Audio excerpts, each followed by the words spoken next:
Good evening, night owls, and welcome to Whisper Crowley. Tonight, I will guide you into a world of darkness, hoping to help you relax and unwind.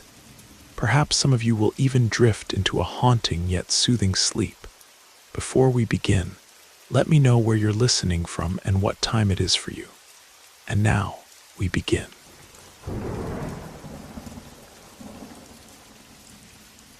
My name is David Rodriguez, and I'm a state trooper working out of Barstow, California, covering the long stretches of desert highway between Los Angeles and Las Vegas. It's not an easy job. These remote areas attract people who want to conduct business away from prying eyes, and we're constantly dealing with drug runners, human traffickers, and worse. My partner Jake and I have learned to stay alert during our patrols, because you never know what you might encounter out here in the middle of nowhere. This story takes place on a September night about 2 years ago, when Jake and I were still getting used to working together. We'd been assigned as partners for only about 3 weeks, and we were still learning each other's rhythms and instincts. We were driving eastbound on Highway 95, somewhere between Needles and Searchlight, when our routine patrol turned into something I still can't fully explain. It was around 11:30 p.m., and we hadn't had any calls or spotted anything unusual. The night was relatively quiet, with just the occasional semi-truck or late-night traveler heading to Vegas. There was a full moon that night, which provided excellent visibility across the desert landscape. If you've never been out here, it's mostly scrub brush, Joshua trees, and endless rocky terrain stretching to the horizon. Jake and I had been talking about strange experiences we'd had on the job. You know how these conversations go when you're spending long hours in a patrol car. We were sharing stories about weird calls, unusual suspects, that sort of thing. There's an old saying that if you talk about strange things, you attract them. And I'm starting to think there might be some truth to that. I caught something in my peripheral vision, a figure crouched behind some sagebrush about 50 yards off the highway. It was just a glimpse, but something about it made me hit the brakes and pull over immediately. Jake asked what I'd seen, and I told him there was someone hiding in the desert. I still can't explain why that sight hit me so hard. Maybe it was instinct, maybe it was experience, but seeing that figure crouched in the shadows sent a jolt of adrenaline through my system. Something felt very wrong about the whole situation. I grabbed my flashlight, though with the moonlight I could see clearly for quite a distance. Jake followed my lead, and we both spotted the figure again, now about 100 yards away, walking slowly into the desert. That surprised me, because it couldn't have been more than 15 seconds between when I stopped the car and when we got out. He would have had to move incredibly fast to cover that much ground in such a short time. We called out to him, identifying ourselves as state police, but he didn't respond or even acknowledge us. He just kept walking at that same steady pace, heading deeper into the desert. Jake and I looked at each other, trying to decide what to do. We agreed to follow him and see what was going on. Maybe he was lost, injured, or in some kind of trouble. We started jogging after him, calling for him to stop and talk to us. But here's the strange part. No matter how fast we moved, we couldn't seem to close the distance. The man appeared to be walking at a normal, unhurried pace, but he stayed roughly the same distance ahead of us. We tried running, but it didn't help. He just kept moving away from us like we were standing still. After a couple of minutes of this impossible chase, Jake grabbed my shoulder and said, "Partner, let him go. We're never going to catch up." I wasn't sure what he meant by that, and I was about to ask when Jake pointed to our left. There, hidden among some dead scrub brush and desert rocks, was a small roadside memorial. One of those makeshift shrines people put up when someone dies in a car accident. It was about 20 feet from where we'd first spotted the crouching figure. I walked over and brushed the dust and debris off the memorial. It was dedicated to a man who died in a single-car rollover at this location about 8 years earlier. The shrine was in complete disrepair. The plastic flowers had faded to white. The wooden cross was weathered and cracked, and it was obvious that no one had visited or maintained it in years. I wondered why someone would build a memorial so far from the actual road, but I supposed the family had their reasons. "Let's get out of here," Jake said, and this time I didn't argue. We started walking back toward our patrol car. Before we left, I looked back toward where we'd last seen the walking figure. He was there one more time, maybe 200 yards away, slowly fading from view near where his forgotten memorial stood. I felt genuinely sorry for him, but there wasn't anything we could do to help. I know this might not sound like the most frightening story, but it was one of the most vivid paranormal experiences I've ever had. The important thing is that I didn't experience it alone. Jake was there and saw everything I saw. A few weeks later, I went back to that spot during my day off. I cleaned up the memorial a bit and left some fresh flowers. I also brought a small American flag, since I noticed from the dates that he'd been a veteran. When Jake and I patrol that section of highway now, we always slow down and look, hoping to see him again, but he's never appeared. I've asked some of the local residents if they've ever had similar encounters in that area, but none of them have seen an actual apparition. A few mentioned feeling an unusual chill or sense of unease when driving past that particular mile marker. And one trucker said he always gets an inexplicable feeling of sadness when he passes that spot. But nothing as dramatic as what Jake and I witnessed.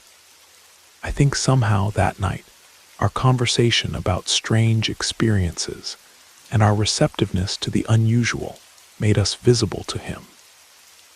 Maybe he'd been walking that same path for 8 years, looking for someone to acknowledge his presence, to remember that he'd existed. The fact that we stopped, that we tried to help, that we found his memorial, maybe that gave him some kind of peace. The memorial is still there, and I check on it whenever I'm in the area. I replace the flowers every few months and make sure the flag is in good condition. It's the least I can do for someone who seems to have been forgotten by everyone else. And maybe, in some small way, it helps keep him at rest.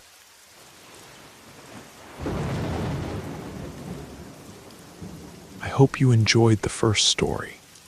If you did, don't forget to leave a like. But if I didn't do my job well, feel free to give it a thumbs down. Either way, drop a comment and let us know where you're listening from and what time it is for you. Now, let's continue. My name is Sarah Martinez, and I'm a sheriff's deputy in northern Nevada. I've been working law enforcement for over a decade now, and when I first started at the precinct where I'm stationed today, I experienced something that still gives me chills whenever I think about it. I joined the force in the spring of 2012, and back then, our department had this persistent legend about one particular patrol unit, number 2847. At first, I didn't pay much attention to these stories. I figured they were just typical cop house folklore. And honestly, I didn't want to psych myself out before I'd even gotten comfortable on the job. The thing about patrol duty is that officers don't get to choose which vehicle they're assigned during their shift, or even which sector they'll be covering. The assignments come down from the sergeant, and that's that. So if there really was something off about Unit 2847, I knew it was just a matter of time before my number came up. It wasn't a question of if, it was when. I made a conscious effort to avoid learning anything about the supposed curse of that patrol car. Whenever conversations turned to ghost stories or strange incidents, I'd find an excuse to walk away or change the subject. Pretty soon, the other deputies started joking that I was afraid of ghosts. The truth was more complicated than that. I wasn't afraid of the supernatural, but I also didn't want to spend my shifts jumping at every shadow or checking my rearview mirror every 30 seconds. The inevitable happened on a Tuesday night in late October. My shift started at 10 p.m. and would run until 9 the next morning. One of those long overnight patrols that could either be mind-numbingly boring or absolutely chaotic, with no middle ground. I grabbed a large coffee from the gas station across from the precinct and headed in to get my assignment. My partner that night was a rookie named Marcus Thompson, good kid, maybe 24 years old, fresh out of the academy and eager to prove himself.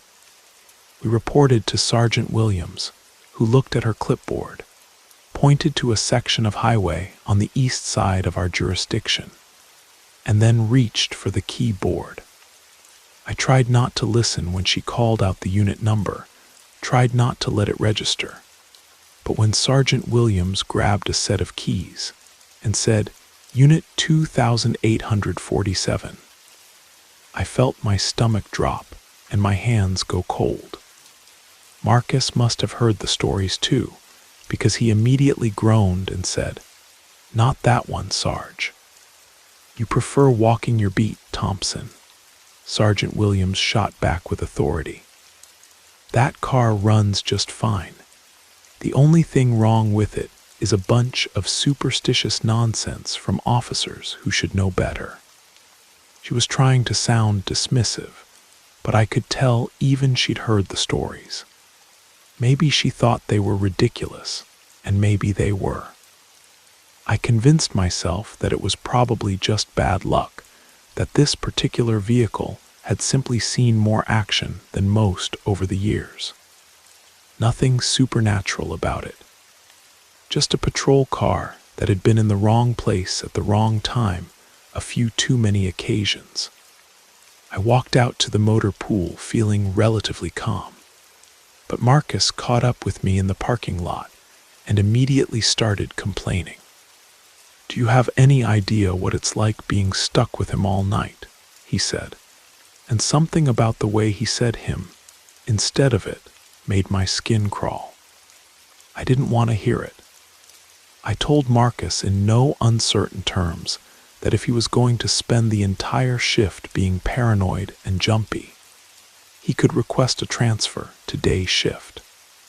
He apologized, but then he mentioned that the last time he'd been assigned to that unit, it had been one of the worst nights of his career. My curiosity finally got the better of me. As we were driving out of the lot, I asked him what exactly had happened. That's when Marcus realized I'd never heard the full story, and he asked if I was sure I wanted to know. I laughed and told him to just get it over with. In retrospect, I think Marcus only asked to make sure I really wanted to hear it, because telling ghost stories while sitting in the supposedly haunted car seemed like tempting fate. According to the department legend, the trouble started back in 2003, when the county received a shipment of new patrol vehicles. All the deputies were excited about the upgraded equipment and better performance. One officer in particular got a little too excited and decided to test just how fast the new cruiser could go on a straight stretch of desert highway. He lost control. His partner survived with minor injuries, but the driver was killed instantly when they rolled into a ravine. The car was totaled, or so everyone thought.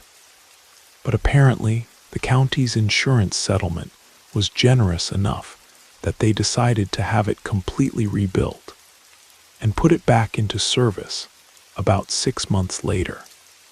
Patrol officers rarely have to draw their weapons, but somehow this particular unit ended up involved in 4 separate shootings over the next 2 years. It had been in the body shop more times than vehicles twice its age, and the repair bills were getting ridiculous. But if it had just been bad luck and coincidence, I probably wouldn't be telling you this story. While Marcus was explaining all this to me, I was focused on the dark highway ahead of us, driving toward our assigned patrol sector. That's when I felt it, a subtle shift in the car's balance, like someone had just settled into the back seat behind me. I glanced in the rearview mirror, but there was nothing there. Marcus didn't seem to notice anything, so I figured it was just my imagination running wild from listening to his story. One of those shootings, Marcus continued, happened when they arrested a member of a small-time drug crew that operated out of the desert. The guy's 2 partners decided to ambush the patrol car to spring him loose. Sounds crazy, but they'd been sampling their own product and weren't thinking clearly. They opened fire on the deputies, but in the chaos, one of their bullets hit their own partner in the head, killing him instantly.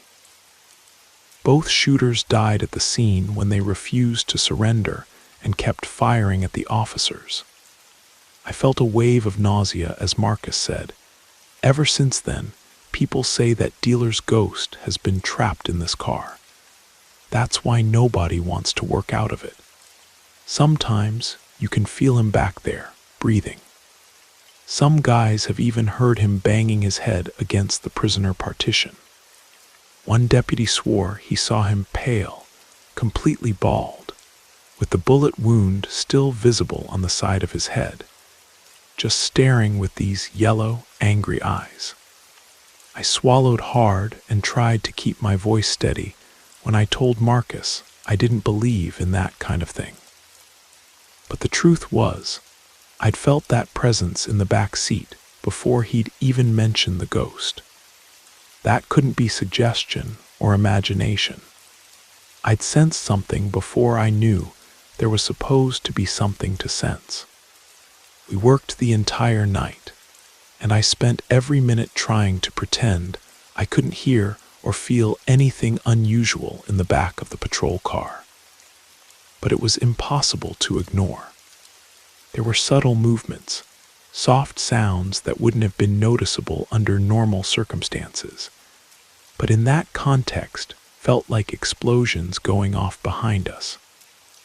Marcus was just as tense as I was, which confirmed that I wasn't losing my mind. Around 3 a.m, we got called to a domestic disturbance. A drunk ex-boyfriend was trying to break into his former girlfriend's trailer, making threats and causing a scene. We arrested him for trespassing and public intoxication. And as we were getting ready to put him in the back of the patrol car, he suddenly looked into the rear compartment and said, "I ain't riding back there with that ugly bastard." Marcus and I exchanged glances and looked into the back seat. We couldn't see anyone, at least not anyone visible. The drunk was too far gone to realize what he'd said, and he passed out about 5 minutes into the drive to the county jail. I kept checking on him through the rearview mirror, making sure he was positioned so he wouldn't choke if he threw up. That's when I saw him, exactly as Marcus had described. Pale, completely hairless, with rage burning in those terrible yellow eyes, and a gaping bullet wound on the left side of his head. He was staring at the unconscious drunk with pure hatred. I nearly lost control of the vehicle. When Marcus asked what was wrong, I whispered that I'd seen him too.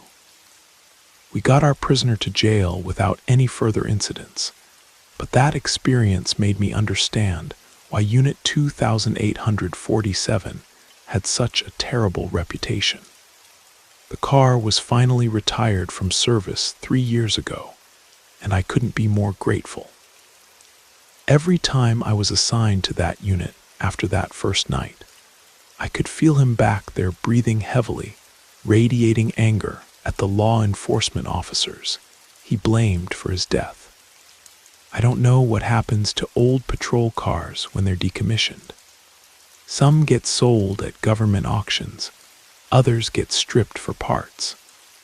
But if Unit 2847 ended up in civilian hands, I genuinely hope whoever bought it figured out how to get rid of their unwanted passenger. Because nobody should have to deal with that kind of malevolent presence riding along in their back seat.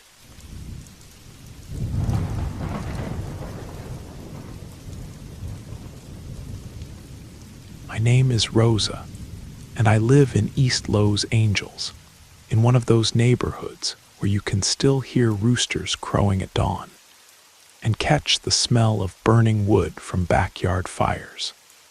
For years now, my husband and I have been selling homemade tacos from our food cart. But back then, we used to work the night shift.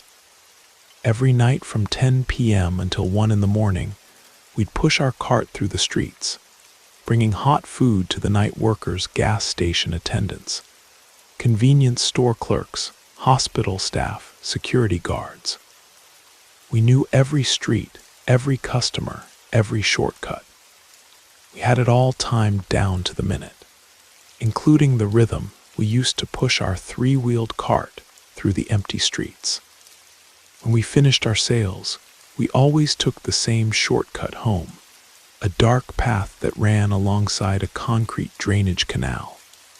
It wasn't pretty, I'll give you that. The water was murky and smelled terrible, and there was always trash floating in it. But that route saved us more than half an hour of walking. And when you're tired and it's past midnight, 30 minutes feels like a blessing. It was a Wednesday morning around 1:15 when we had just sold our last taco. We were running a bit late that night. A light drizzle had started, along with a cold wind that cut right through our jackets. We were talking about anything and everything. You know how it is when you're walking with someone in comfortable silence. Both of us were pushing the cart, my husband on one side, me on the other. As we walked along the canal, something caught our attention. Right next to the bridge we had to cross, there was a woman standing completely still. She wasn't moving at all, but that wasn't what scared us. What was terrifying was that she was wearing a wedding dress, a long, brilliant white gown that seemed to glow in the darkness, billowing in the wind like it was floating. My husband stopped dead in his tracks. "La Llorona," he whispered. I laughed nervously. "Don't be ridiculous. Someone probably dumped a mannequin there, or maybe it's some kind of prank to scare people." I didn't believe in ghosts, and I certainly didn't believe in old legends. But as we got closer, the atmosphere began to change in ways I can't fully explain. The woman also started to move, walking very slowly along the edge of the canal. That's when all the sound disappeared. The rain hitting our cart's umbrella, the water flowing through the canal, even our own footsteps, everything went silent. The only thing we could hear was the wind, that icy wind that now felt even colder, like it was coming from someplace that had never known warmth. The woman kept walking slowly toward us, and that's when I felt a fear that wasn't normal, a weight pressing down on my body like something had climbed onto my shoulders and was clinging there. My husband felt it too. I could see it in his eyes. They looked glassy, almost vacant. The woman stopped, turned toward the canal, and began walking down toward the water's edge. I thought to myself, she's going to jump. She's going to kill herself. But what happened next was even worse. She knelt down at the water's edge, covered her face with both hands, and began to cry. But this wasn't normal crying. It was a heartbreaking wail, like someone was tearing her soul out with rusty nails. The sound echoed off the concrete walls of the canal and seemed to bounce around us, getting louder and more desperate with each echo. In that instant, all the sounds returned. The water in the canal started flowing again. We could hear it rushing past. The rain began hitting our umbrella, and our footsteps echoed on the wet pavement again. It was like someone had pressed the play button on the world, but nobody had realized it was on pause. We were frozen. I mean, truly paralyzed. We couldn't move our legs, couldn't turn our heads. It was like something was forcing us to stay there and listen to her weep. My husband, with a voice barely audible, whispered to me, "Don't look at her anymore. Please, for the love of God, don't look at her. Let's get out of here." But it was impossible. When we were just a few yards away from her, I couldn't help but look down at the canal. She was kneeling at the water's edge, her white dress now stained with mud and algae, her long black hair floating in the dirty water like seaweed. And that crying, that terrible, desperate crying. The sound seemed to move around us.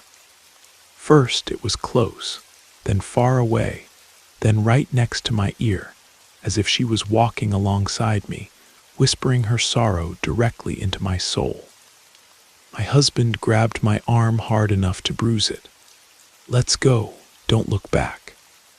We crossed the bridge in complete silence, pushing our cart and barely breathing, listening to that woman's cries following us like they were attached to invisible strings. I didn't look back, but I could feel her grief clinging to me like wet clothes, heavy and cold against my skin. The woman cried for about 2 or 3 minutes. You might think that's not very long, but for me, it felt like an eternity, like time had stretched out, and each second lasted an hour. When we got home, we locked the door and just held each other without saying a word. I couldn't sleep that night, or the next one, or the one after that. For weeks, I would wake up in a cold sweat, thinking I could still hear that crying echoing in my ears.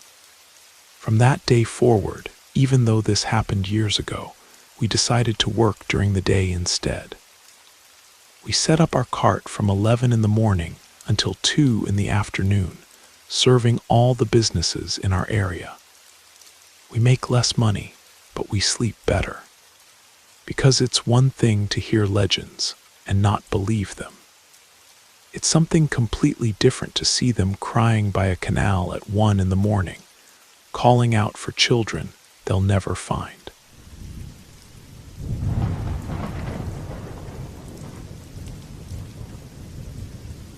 My name is Miguel Santos, and I'm a police officer with the New Orleans Police Department. My father's from Texas and my mother's from Puerto Rico. They moved to Louisiana when I was young, and even though I've lived here my entire life, my mother insisted I learn Spanish.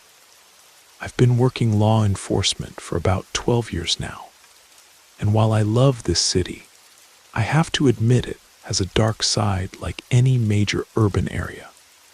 Drugs, trafficking, and criminal activity are constant challenges. But about 6 years ago, my partner Kevin and I encountered something that went beyond ordinary crime. Something that still defies explanation. It started with a dispatch call. Kevin and I were patrolling near the French Quarter around 10:30 p.m. when we received a report from Central Dispatch. A passerby had called 911 about a possible domestic disturbance at a residential property. I can't give you the exact address for privacy reasons, but it was in one of the older neighborhoods close to the Mississippi River. Kevin hit the sirens to cut through the evening traffic, and we drove to the location. To give you some context, the French Quarter is usually one of the most vibrant areas of New Orleans, especially at night. The streets are typically filled with tourists, street performers, and late-night revelers. That's why it was so unsettling to arrive at a street that was completely and utterly dead. Finding an empty, silent street in the French Quarter at that hour was like discovering snow in the middle of July. It just didn't happen. We parked in the middle of the deserted road and looked around at houses with dark windows and dead streetlights, as if someone had systematically shut down power to the entire block. I remember Kevin turning to me and asking, "What the hell is going on here?" There was genuine nervousness in his voice, which was unusual because Kevin was normally the calmer, more level-headed one between us. We grabbed our flashlights and started surveying the area. The first thing I noticed after getting out of the patrol car was a figure darting into one of the houses on the left side of the street. I shouted for the person to stop and identify themselves, but they disappeared into the building. My hand instinctively moved toward my taser. Kevin reminded me that dispatch hadn't given us a specific address. The caller had just reported hearing what sounded like a violent argument coming from somewhere on this block, then continued walking without investigating further. We weren't sure which house to check, and the entire area had gone silent again. I was about to head toward the building where I'd seen the running figure when we heard the sound of shattering glass, followed by a woman screaming in what sounded like genuine terror or pain. Kevin and I immediately moved toward the source of the scream. The front door of the building was unlocked, which struck me as odd. We announced ourselves as New Orleans police officers, but no one responded.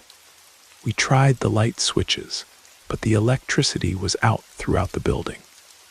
Using our flashlights, we could see that we were in what appeared to be an abandoned restaurant. The dining area was completely empty, no furniture, no equipment, nothing. We moved through to the kitchen area, which was equally bare.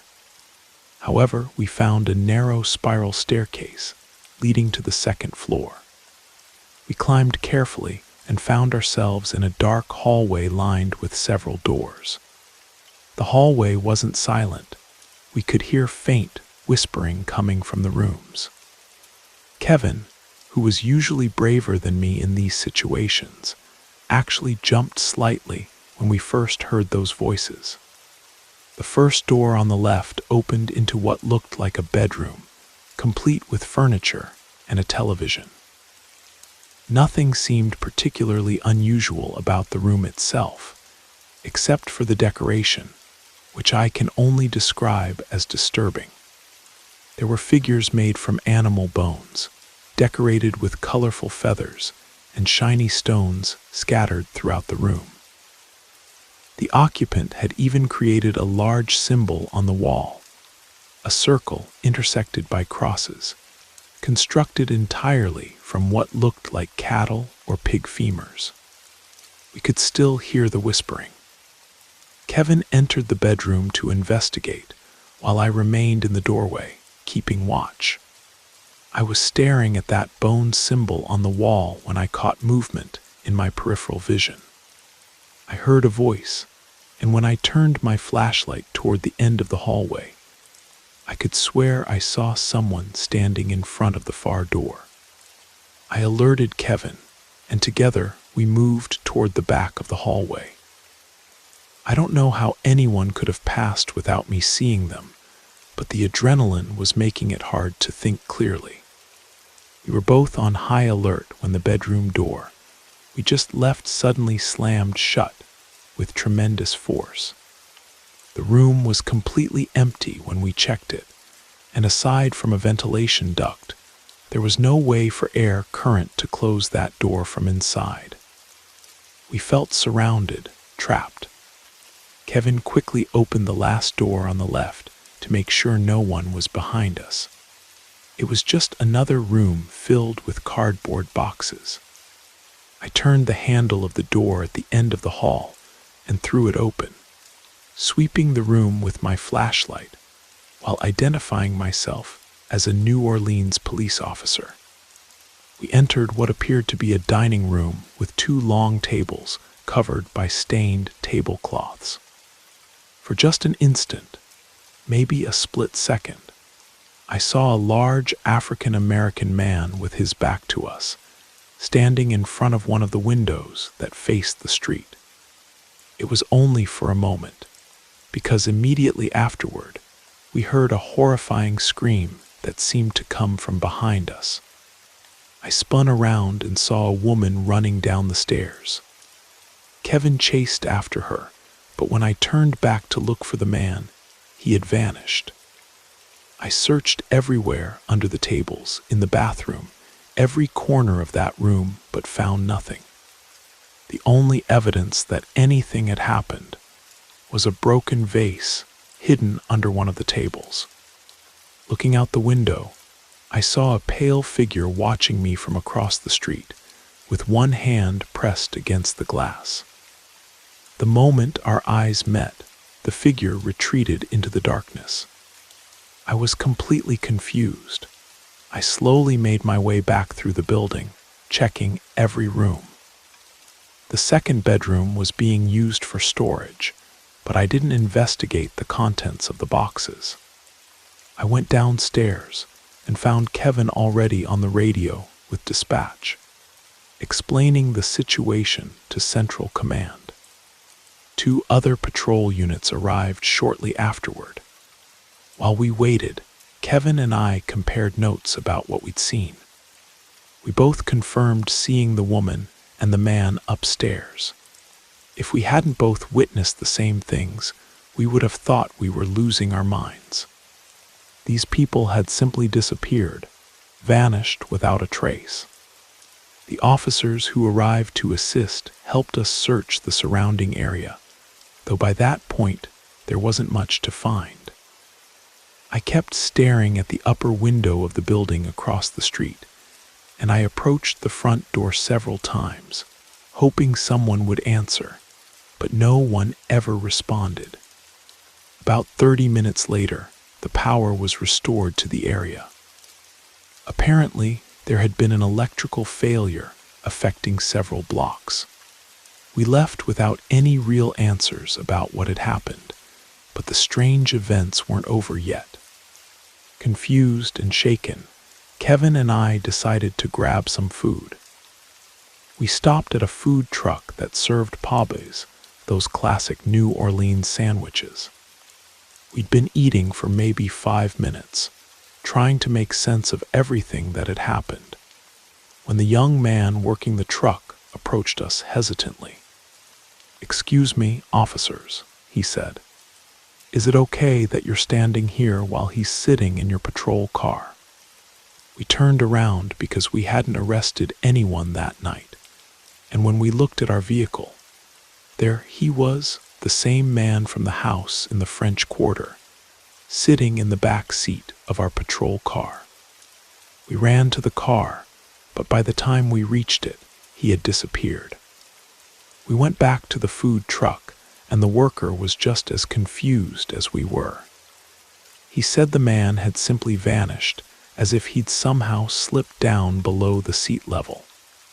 This wasn't normal police work, and when our shift ended, sleep was impossible.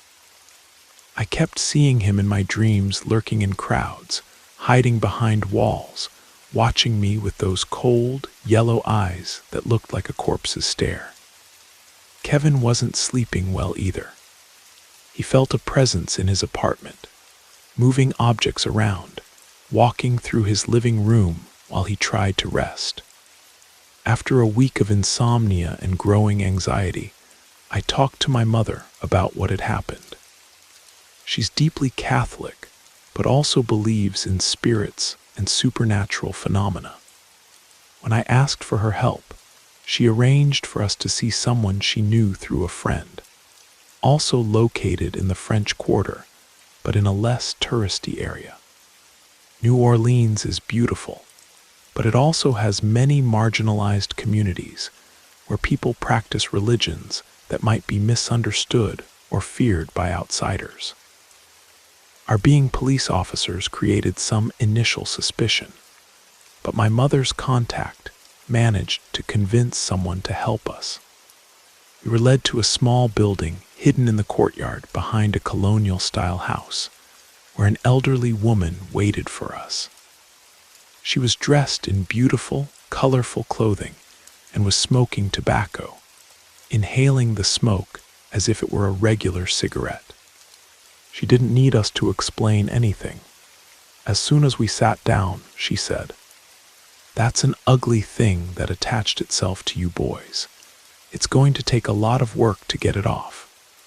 Where were you two poking around where you shouldn't have been?" When we told her the street name, she laughed loudly, cursed some people we didn't know, and mentioned something about voodoo before she started working. One of her conditions for helping us was that we couldn't tell anyone the details of what she would do, and I'm going to keep that promise. I will say that it wasn't particularly dramatic or interesting, just methodical spiritual work. The important thing is that over the course of 3 sessions, Kevin and I gradually noticed the malevolent presence fading from our lives. During our final visit, the elderly woman told us in a motherly tone to be more careful about entering places where dark magic was clearly being practiced. She explained that we must have said something or touched something that inadvertently attracted a very negative energy to follow us. If she hadn't intervened, that energy would have slowly consumed us until it killed us. She gave us warnings about signs to watch for and sent us away with that sobering message. I never saw her again. Kevin and I are still friends, though he stayed in patrol work and eventually made sergeant, while I specialized and became a detective. In my current role, I've encountered other unexplainable incidents, but none as intense as that night in the French Quarter. Recently, we were reminiscing about that experience, which is why I decided to write it down. For Kevin, it was a life-changing event that made him deeply religious. He's found peace in accepting that there are good people and evil people in the world, and that some people can manipulate energies we don't understand. I'm not as comfortable with the mystery. Even after all these years, I still wonder what was really happening on that street that night. It seemed like everything had conspired to create those circumstances. What was the entity that followed us for weeks? What happened to the screaming woman? And who was that pale figure watching us from across the street?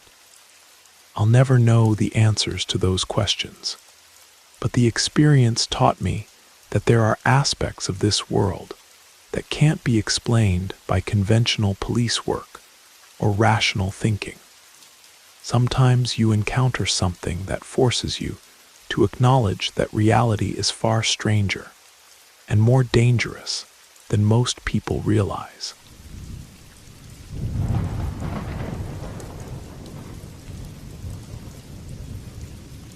My name is Maria, and I prefer not to say exactly where I'm from. I'm not one to share strange stories, but this one was told to me by my father when I was a teenager, and honestly, I've never been able to forget it. My father has always lived here in our small desert town, and he's worked these streets his whole life. Many years ago, when he was young and still single, he met a man who was very famous in our county back then. His name was Don Paco, and everyone knew him because he had the best taco stands in the entire region. Don Paco's empire was impressive: multiple restaurants, food trucks that were always packed, never an empty seat. The aroma from his carnitas and carne asada could draw customers from blocks away. He had brand new pickup trucks, several houses, and money seemed to flow like water. But nobody really knew how it all started. Around town, people said he'd inherited money, but his family had never been wealthy. They were just ordinary folks who struggled like everyone else. Then suddenly, out of nowhere, Don Paco had built this small empire, and it had grown incredibly fast, faster than anyone thought possible. One evening, my father heard an explanation straight from Don Paco's own mouth. It was a Friday night after work, and my father found himself at Murphy's Corner store, one of those places where the working men gather after their shift, buying beer and talking about life. Don Paco was there too, leaning against one of his shiny new Ford F-150 trucks, with the door open, country music playing from the radio. As the hours passed and the beer flowed, Don Paco started getting drunk. It was already dark when he began talking, really talking about his story. He was bragging about how many years ago, when he was just starting out with his first taco cart and had nothing but a small grill, a vertical spit for the meat, and mountains of debt. He found himself alone at 3 a.m. at his stand, crying because business had been terrible that night, and every night before it. Don Paco said he was desperate, that he couldn't take it anymore. He didn't even have enough money to pay his only helper, which is why the guy had quit the week before. The cart was made of dented aluminum and was already locked up for the night. He was about to do something crazy. He had the knife he used to cut the meat in his hand, and through tears and desperation, he was about to end his own life. But just moments before he did it, someone knocked on the side of his cart. The door that he thought he had locked opened with a loud creak, and that's when a man appeared, a tall man wearing a black cowboy hat, dressed entirely in black like he was wearing a funeral suit. He was thin, almost skeletal, and he spoke with a deep, slow voice that seemed to echo in the empty parking lot. "I can help you," the stranger said. Don Paco stood up, wiped away his tears, and said, "I'm sorry, mister, but I don't see how you could possibly help me." "Just make a deal with me," the man in black replied. "You'll never lack customers, money, or anything else you need. But in return, when the time comes, you'll come with me." My father said that Don Paco was laughing while he told this story. Everyone at the table thought he was joking around, just drunk talk. But then his expression changed. He became very serious, almost solemn.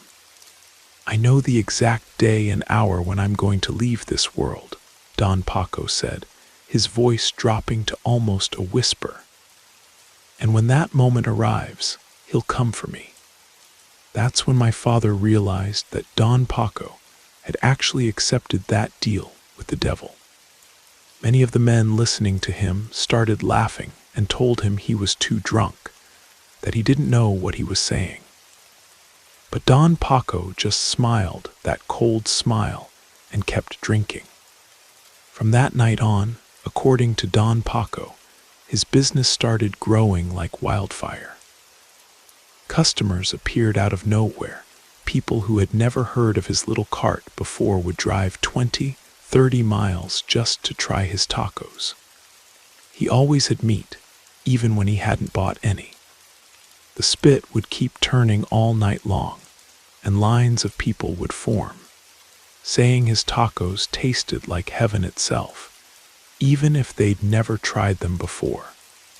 The aroma was different from any other taco stand, rich, smoky, almost intoxicating. It drew people in like some kind of spell. That's how his first taco cart grew, and within a month, he wasn't working from a cart anymore. He had rented a large restaurant space that was always packed, whether it was noon or midnight. Then it became 2 locations, then 3. And eventually, he built his empire of 7 restaurants across 3 counties. But over the years, Don Paco started to change. He became more withdrawn, more isolated. He drank heavily and would sit alone at the bar, muttering to himself. And there was something else, something really strange. According to his family and friends, he couldn't be photographed properly. Every picture of him came out blurry, as if the camera was shaking, but only when it was focused on him. Other people in the same photo would be crystal clear, but Don Paco always appeared distorted, like something was interfering with the camera. He also became more of a drunk, and every time he drank, he would always repeat the same phrase. On such and such day at such and such hour, they're going to take me. It won't fail. My father thought it was all just an act, drunken theatrics, until it actually happened. Don Paco died exactly on the day, and at the exact hour he had predicted for years while drunk. It was on a Tuesday night in January, suddenly, in his house. No illness, no warning signs, he just collapsed while watching television. The wake was strange, according to everyone who attended. But the strangest part happened when they tried to bury him the next afternoon, just after 6 o'clock. The coffin wouldn't go down into the grave. People said the earth felt hard as concrete, and the men carrying the casket swore that it was burning hot, like there was fire inside. And this was at night in the middle of January, when the desert gets cold. The gravedigger had to dig the hole much deeper, because it seemed like something was preventing the coffin from descending.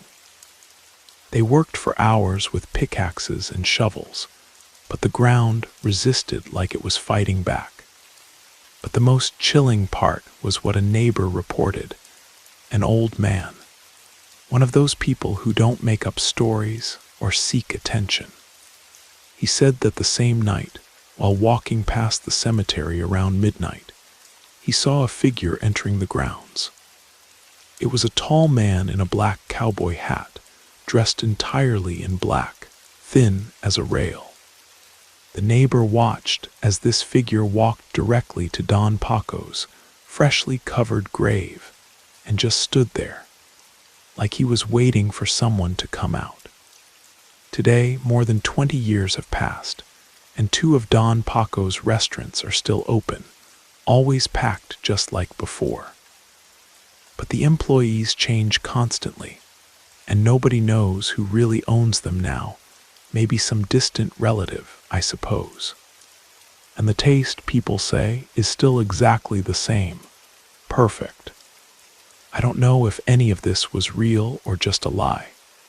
But honestly, there are too many coincidences to ignore. Sometimes late at night, when I drive past one of those restaurants and see the lines of people still forming, I can't help but wonder what kind of price was really paid for those perfect tacos.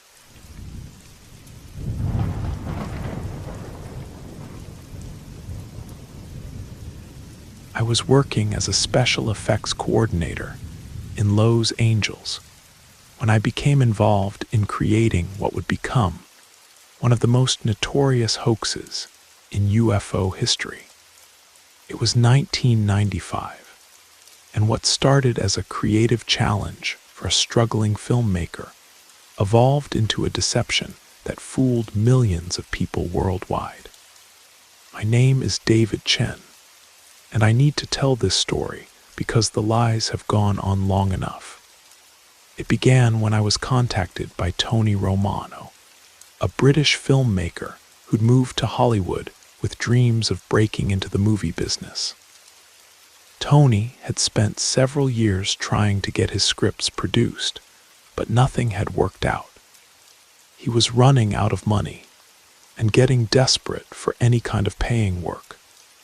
"I've got an idea for a project that could make us both a lot of money," he told me when we met at a coffee shop in Burbank. "But I need someone with your technical skills to make it work." Tony's proposal was ambitious. Create a fake documentary about the recovery and autopsy of an alien being, supposedly filmed by the military in 1947. The plan was to sell it to television networks around the world as genuine historical footage. "People want to believe," Tony said. "With the right production values, we can give them something they'll never forget." I should have walked away right then. I'd worked on legitimate films for 10 years, building practical effects and creatures for horror movies and science fiction productions. I'd never been involved in anything deceptive or fraudulent. But I was going through a difficult divorce, facing huge legal bills, and my special effects work had dried up as studios increasingly turned to computer-generated imagery. Tony was offering me $50,000 for 6 weeks of work, more money than I'd made in the previous 6 months. Against my better judgment, I agreed to help him.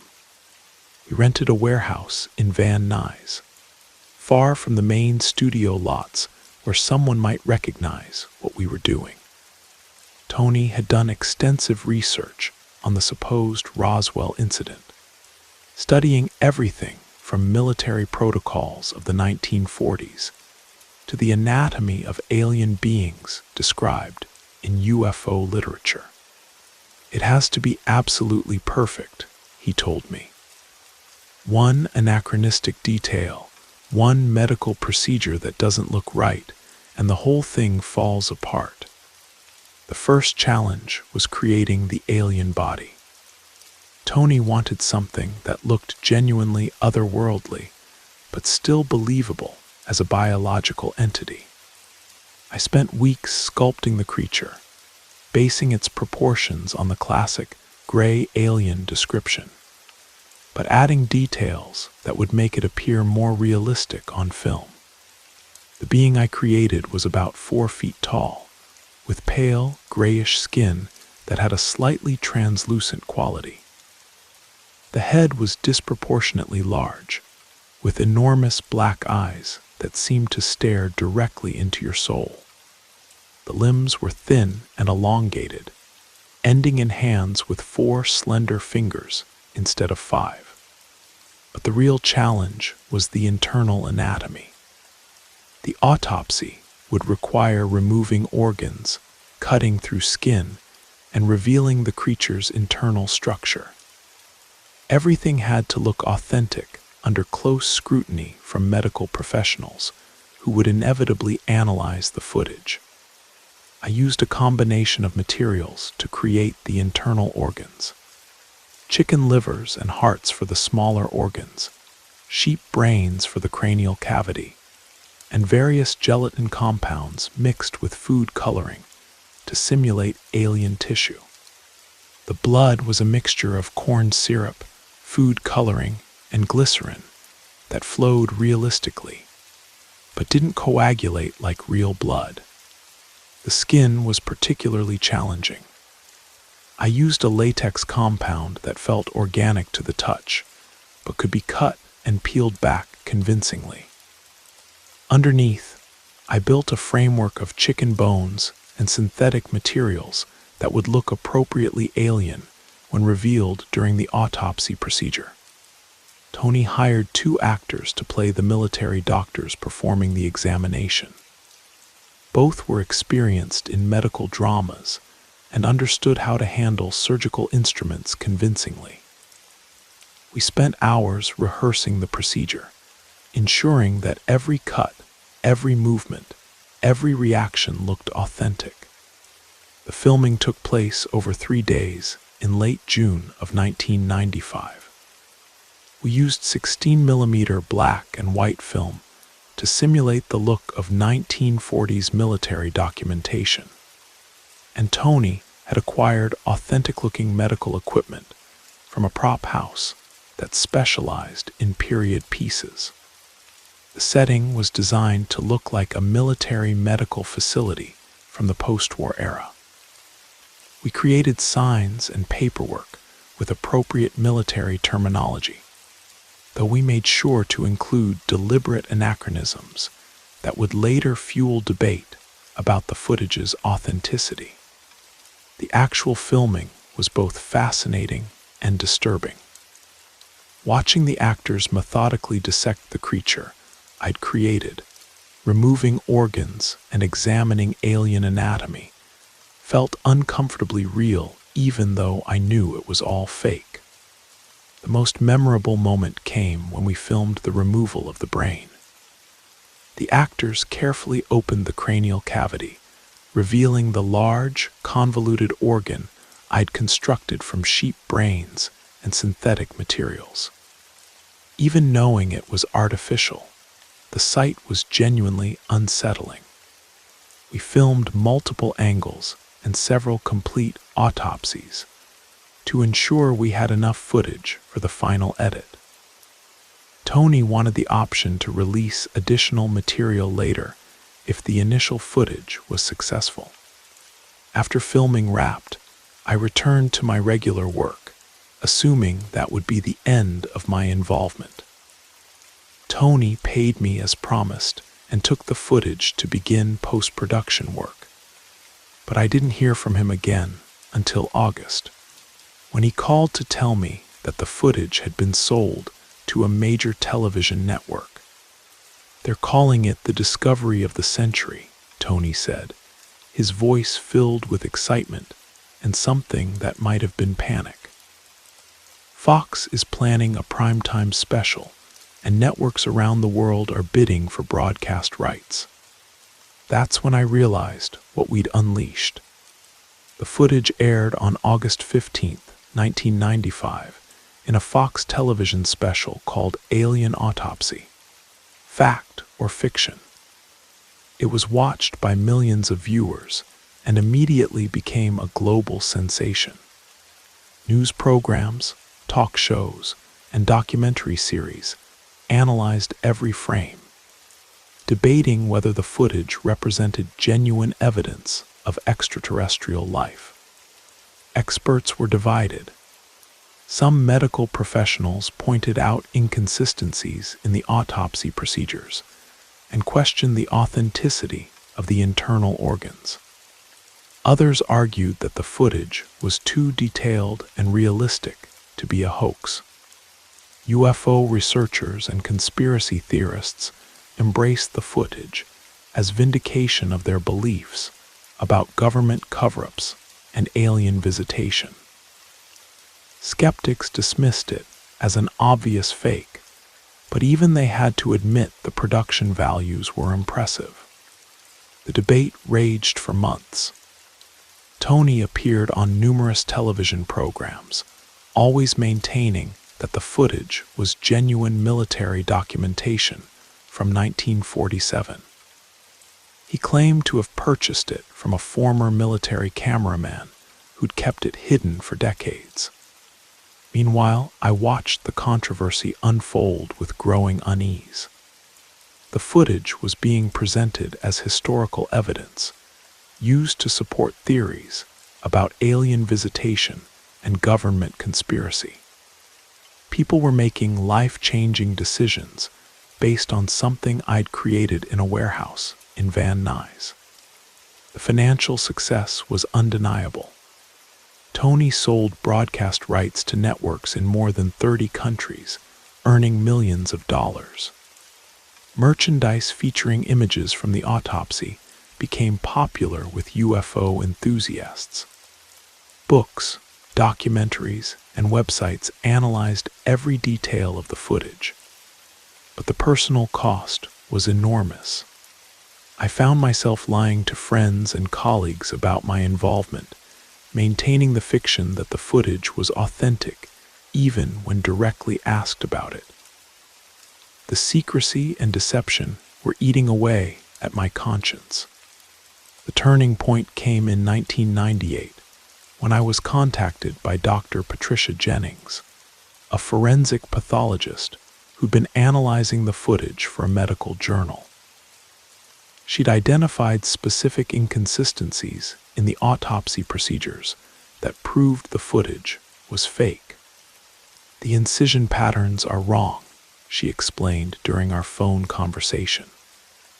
"The way the organs are positioned doesn't match any known anatomy, terrestrial or otherwise, and the instruments being used aren't appropriate for the procedures being performed." She was asking me to comment on the special effects techniques that might have been used to create such realistic-looking footage. I couldn't bring myself to admit my involvement, but I also couldn't continue lying to someone who was genuinely trying to understand the truth. I told her I couldn't help with her research and ended the conversation. That night, I called Tony to tell him I wanted out of the deception. "It's gone too far," I said. "People are treating this as historical evidence. Researchers are wasting time and resources analyzing something we made up." Tony was not receptive to my concerns. "We've created something amazing," he said. "This footage will be debated for decades. We've given people something to believe in, something that makes them think about humanity's place in the universe." But I couldn't accept that rationalization. We hadn't created art or entertainment. We'd created a lie that was being presented as truth. Over the following years, I watched as the alien autopsy footage became embedded in popular culture. It appeared in documentaries, was referenced in movies and television shows, and became a touchstone for discussions about UFOs and government cover-ups.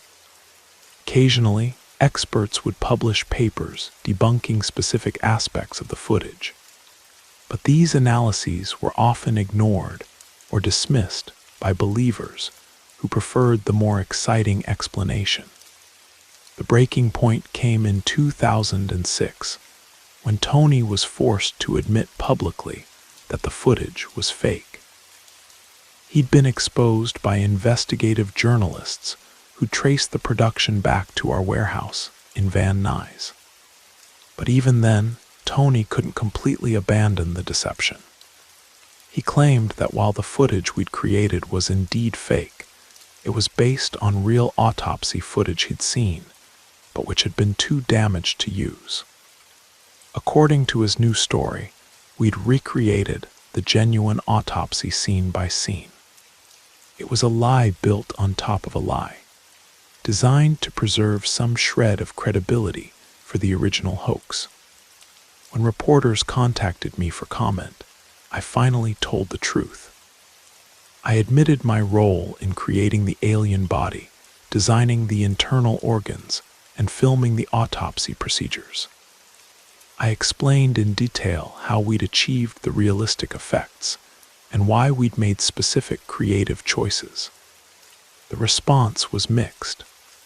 Some people were grateful for the honesty, while others accused me of being part of a government disinformation campaign designed to discredit genuine UFO evidence. But I was relieved to finally be free of the secret I'd carried for more than a decade. Looking back, I'm amazed by how easily we fooled so many people. The footage wasn't perfect. There were inconsistencies and anachronisms that should have been obvious to careful observers. But people wanted to believe, and that desire to believe made them overlook the evidence that it was fake. The alien autopsy hoax taught me something important about human nature. We're more likely to accept information that confirms our existing beliefs than information that challenges them. The footage succeeded not because it was technically perfect, but because it told people what they wanted to hear about aliens and government cover-ups. I still work in special effects, though I've never again been involved in anything deceptive. I've used my experience with the alien autopsy to help educate people about how easily realistic-looking footage can be created, and how important it is to approach extraordinary claims with appropriate skepticism. Tony Romano disappeared from public view after the hoax was exposed. I heard rumors that he'd moved to Europe and was working on legitimate documentary projects, but I never spoke to him again. The alien autopsy footage is still available online, still being analyzed and debated by people who refuse to accept that it's fake. It's become a part of UFO mythology, a piece of evidence that will probably be cited for decades to come despite being thoroughly debunked. Sometimes I regret my involvement in creating it. The footage has contributed to public skepticism about UFO research and has made it harder for legitimate scientists to study unexplained aerial phenomena without being associated with obvious hoaxes.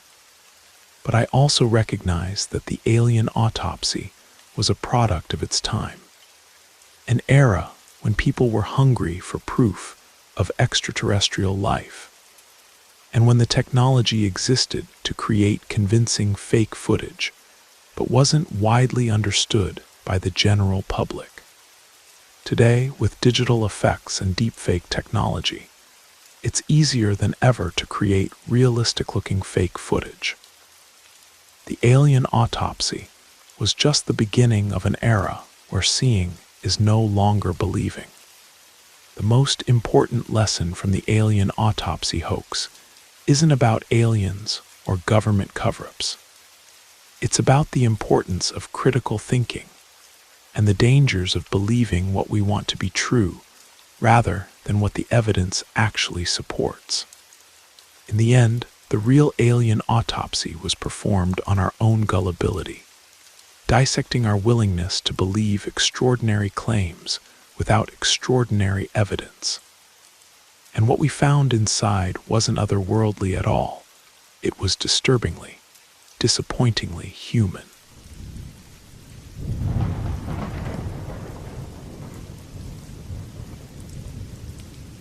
I've been selling basket tacos for many years now. It's hard work, but it's honest.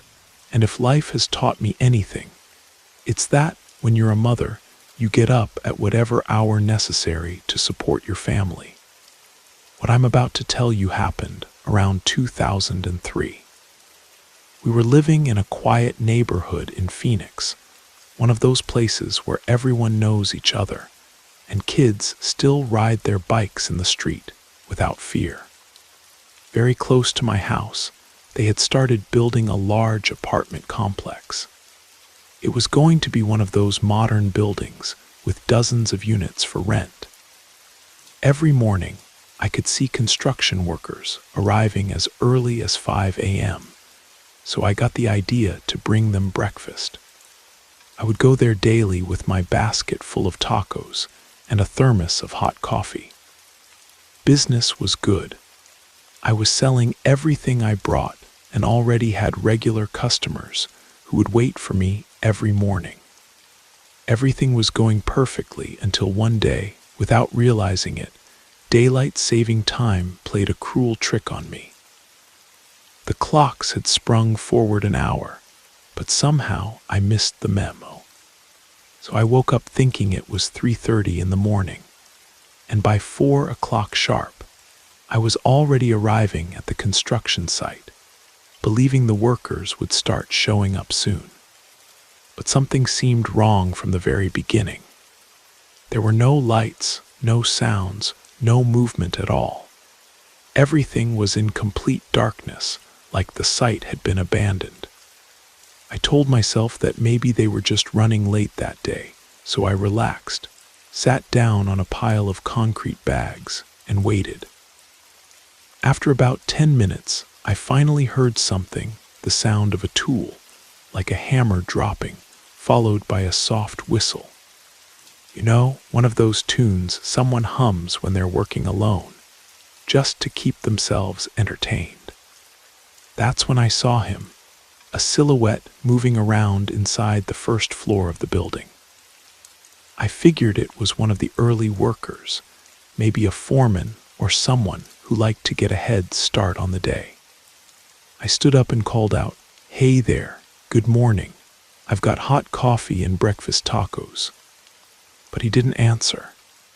He just kept walking and whistling like he hadn't heard me, or like he was completely absorbed in whatever he was doing. So I walked a little deeper into the construction site to catch up with him. The building wasn't very deep yet. They were only up to the 3rd floor. But there were already dark hallways, rooms made of raw concrete, and dust everywhere that crunched under my feet. I followed this man, calling out softly with that tone you use when you're trying to get someone's attention without being rude. "Excuse me, sir. I can see you there." I watched him turn right and enter one of the rooms. I followed him, but when I walked in, the room was completely empty. No one there. The room had no other exits, no windows big enough for a person to climb through, nothing. I stood there holding my basket, feeling a strange chill run down my spine. It wasn't just the cold from the concrete and the early morning air. It was like my body was warning me that something wasn't right, some primitive instinct telling me to run. And then I heard it again, the whistling. But now it was coming from outside in the hallway. I poked my head out, and there he was, standing in the middle of the corridor, looking directly at me. But this time, he wasn't facing away. I could see him clearly, and I wish to God I never had. What I saw wasn't a construction worker. The front of his body looked like it had been scraped with a giant steel brush or a cheese grater. He didn't have skin in some places. I could see raw flesh, but it looked dried out like jerky. Parts of his face were just gone, showing bone and muscle underneath. And he kept whistling, calm as could be. Like having half his face missing was the most natural thing in the world. I didn't know what to do. My mind just screamed one word: run. I ran past him, covering my face with my hands. But when I passed right next to that thing, that man, he whistled louder, like he was laughing at my terror. Then he continued his soft whistling as I fled. I ran out of that construction site like the devil himself was chasing me. I left the basket, the coffee, everything. I went home crying, shaking like a leaf, my nerves completely shot. My mother, who lived with me, and my kids were scared when they saw me come home in that state. They asked what had happened, and I told them everything. Even though they didn't completely believe me, they supported me. My mother was the one who explained about daylight saving time. She told me it was only 4:30 in the morning when I was already at the site, and that at that hour, there shouldn't have been anyone working there. At 7 o'clock, when the sun was already up, I went back. That day I returned to the construction site, still scared, but not as much because all the workers were there now. The site was bustling with activity. When they asked why I had left everything behind, I just said I'd had an emergency with one of my kids and had to leave in a hurry. I never told them the truth. But I know what I saw. I know that wasn't a living person whistling in that empty building at 4:30 in the morning. Sometimes, when I walk past construction sites now, especially early in the morning when they're still empty, I listen carefully. And sometimes, just sometimes, I swear I can still hear that soft, haunting whistle echoing through the concrete and steel.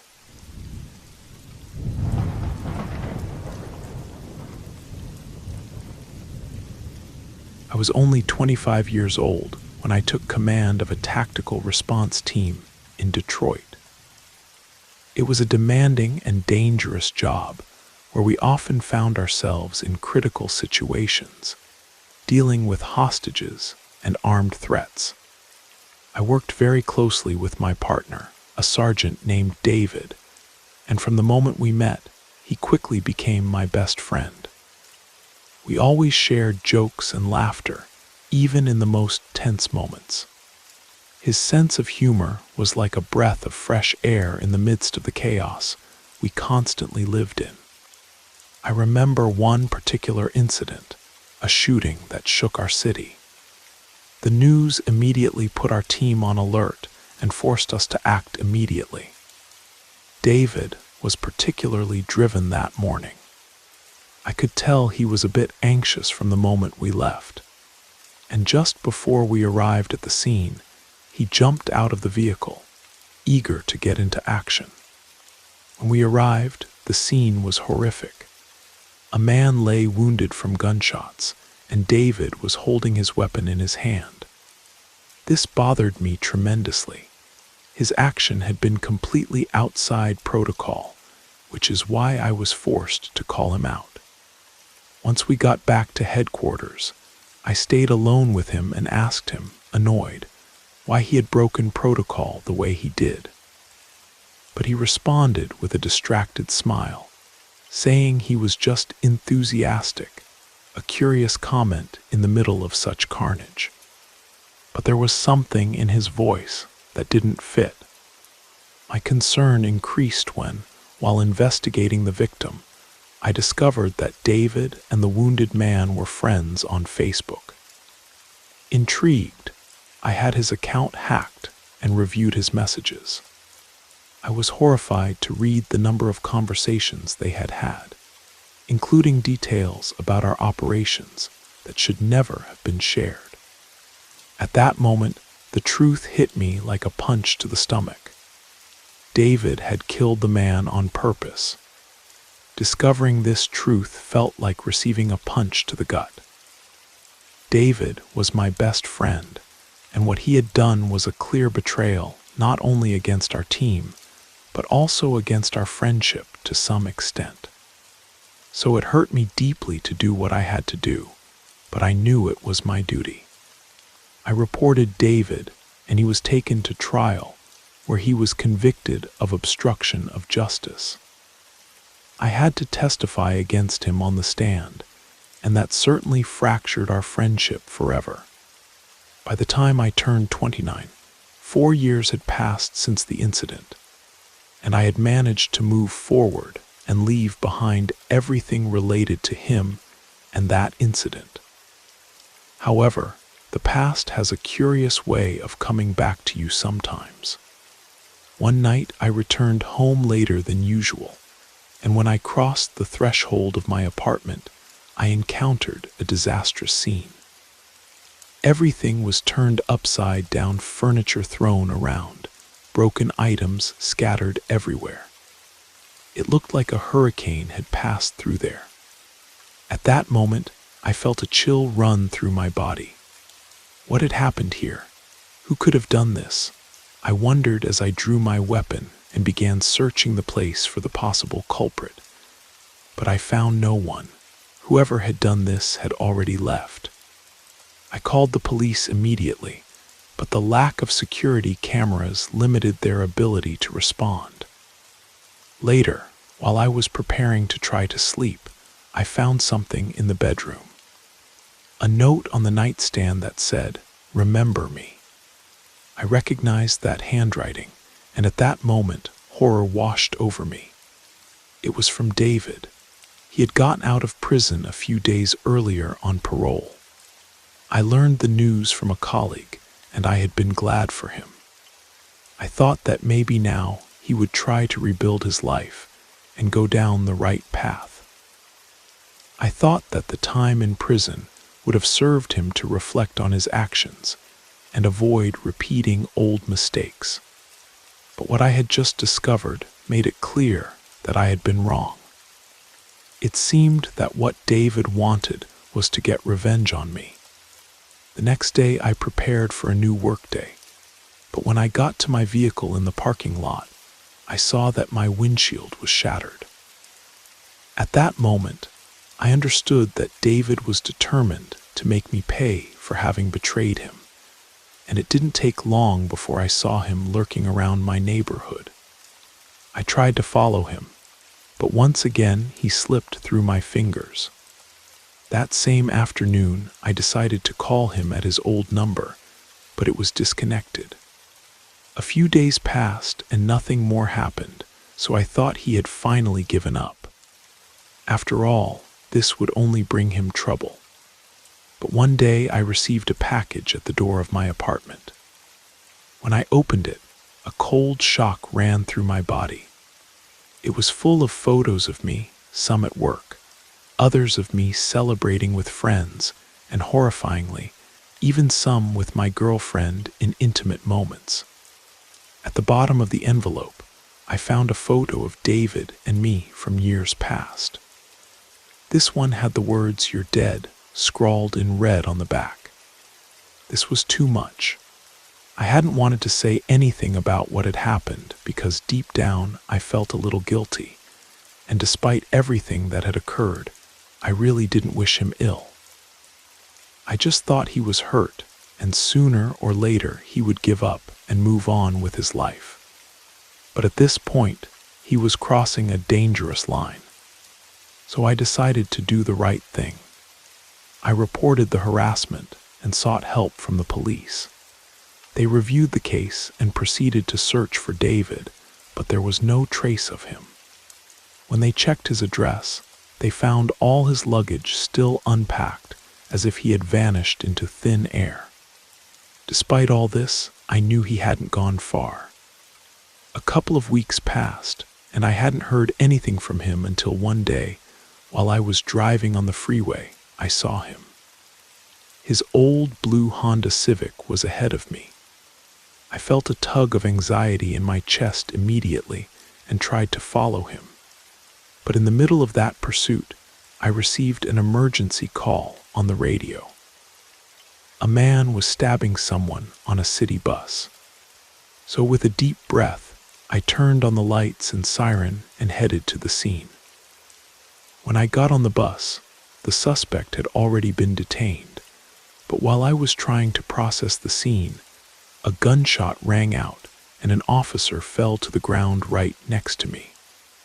I immediately turned around on guard, and that's when I saw a man in a black hooded jacket escaping down an alley. Without wasting time, I drew my weapon and ran after the guy, determined not to let him get away with it. As I chased the man, the radio issued a shoot-to-kill order, giving me permission to use lethal force. He was running toward the outskirts of the city, and just like in the previous situation, all my alarms went off. The guy was armed, and judging by the precise shot to my colleague's head, you could tell he had training as a marksman, which could endanger any innocent people in the vicinity. Suddenly, a strategy lit up in my mind. Rather than following him through the streets, maybe it would be better to shoot him from the roof of a building. I headed to a tall building that would give me a very good view of the area. So I called on the radio and told a colleague to approach with my patrol car and get me my M24 sniper rifle. In less than a minute, my colleague was on site, and after a 5-minute run, I reached the rooftop and positioned myself for the shot. I searched through the scope with my pulse beating hard, nervous about what I might find, and there he was, running like a shadow in his dark jacket. Without thinking too much, I fixed my target and fired. It was a precise shot, and my heart stopped when I saw his body collapse to the ground. However, when I reached the place where he had fallen, the world stopped. There were more armed police officers gathered there, but my mind reeled when they moved the hood and discovered the attacker's face. It was David. It was him, the man I had been chasing all this time. He knew it was me who was behind him on the freeway and had followed me to that place. What I don't understand is why he didn't shoot me directly and chose to wound my colleague instead. My head was full of unanswered questions at that moment. I only knew that now David lay dead in front of me while I carried the weight of everything that had happened. I felt overwhelmed. A feeling of guilt pierced through me, although I knew I had done the right thing. That incident marked me in many ways. Although I never expressed it openly, to this day I feel deep sorrow for David. He could have been someone brilliant, but he chose the wrong path. Still, I can't help but feel some guilt. Maybe I could have done something different and tried to fix things with him. But what's done is done, and all that's left is dealing with the consequences. I continue working in the police force, carrying out my duties, but deep down I know that sometimes the ghosts of the past can lurk in the darkness, waiting for their moment to come out again.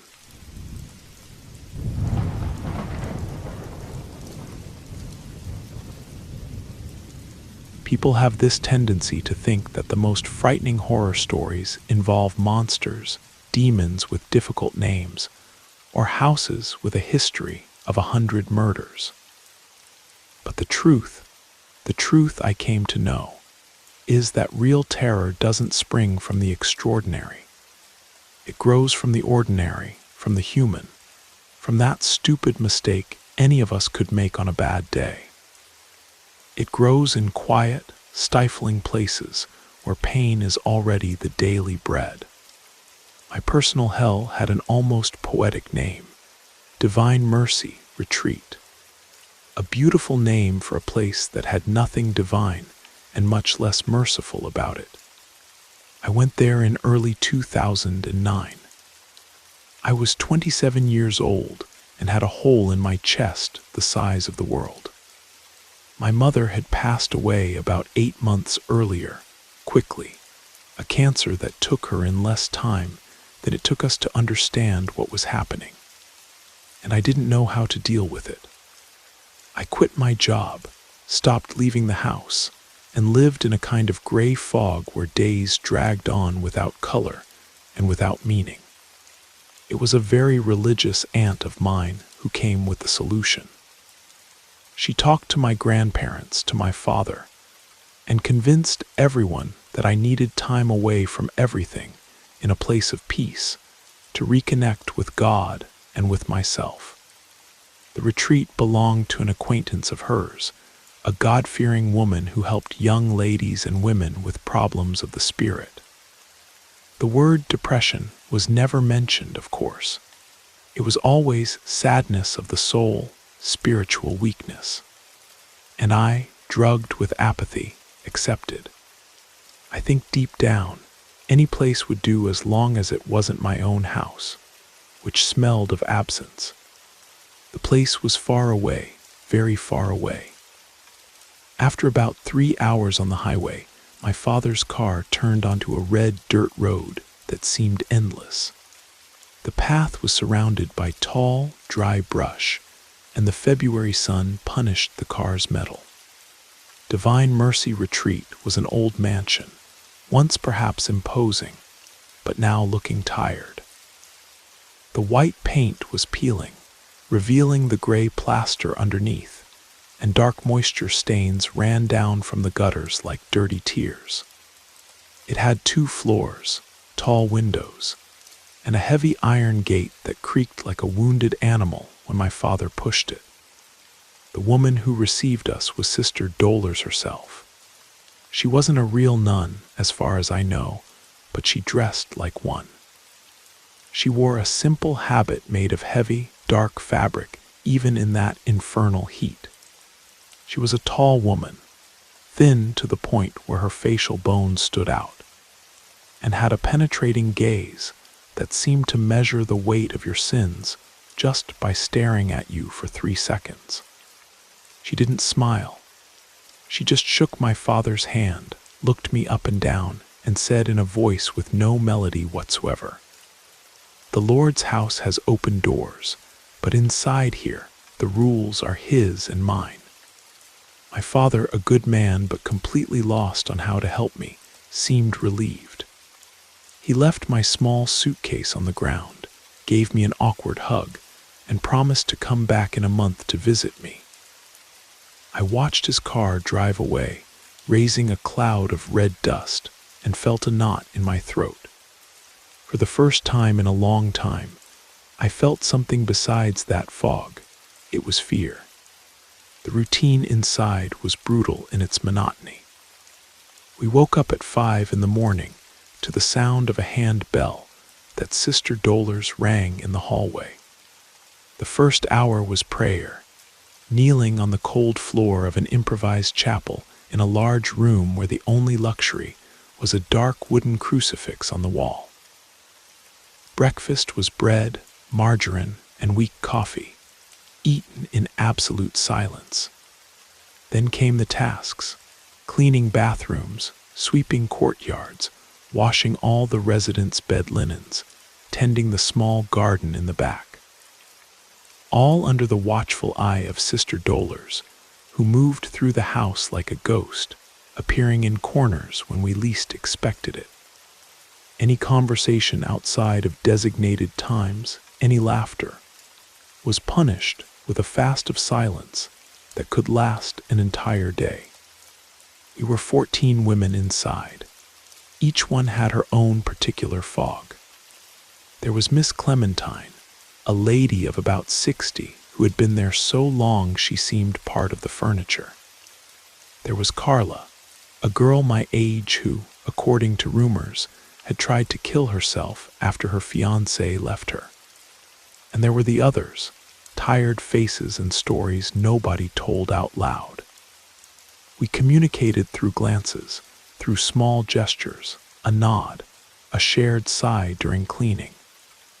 They were small sparks of humanity in a place that seemed designed to extinguish any of them.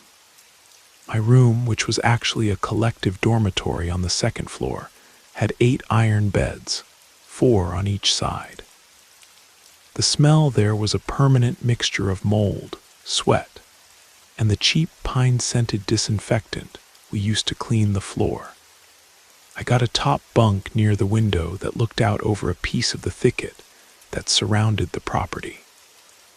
At night, the only sound was crickets, and sometimes the low, muffled crying of someone in another corner of the room. I had been there for almost 3 months. The fog of my sadness hadn't dissipated, but it had changed form. Now it was mixed with boredom, resignation, and a low, constant anger at that place. I was counting the days until my father's visit. It was then on a Thursday afternoon that she arrived. I was weeding a flower bed in the garden, the sun burning my neck, when I heard the creak of the gate.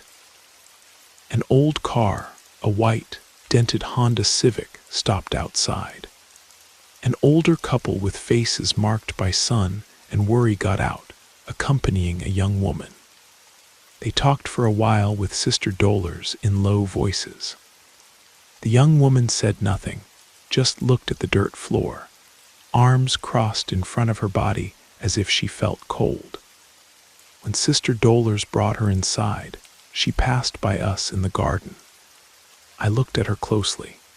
She must have been about 32, maybe a little older.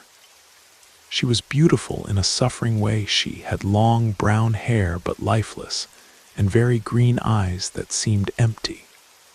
Her name, we learned later, was Sylvia. She was installed in the bottom bunk diagonally across from mine. From the first moment, it was clear that Sylvia was different. If we were islands of sadness, she was an entire continent of torment. She didn't talk to anyone. At meals, she barely touched her food. She spent hours sitting on the edge of her bed, staring at the peeling wall in front of her, as if watching a movie only she could see. She had a tic, a habit of rubbing the fingers of her right hand against each other nonstop, as if trying to clean off invisible dirt.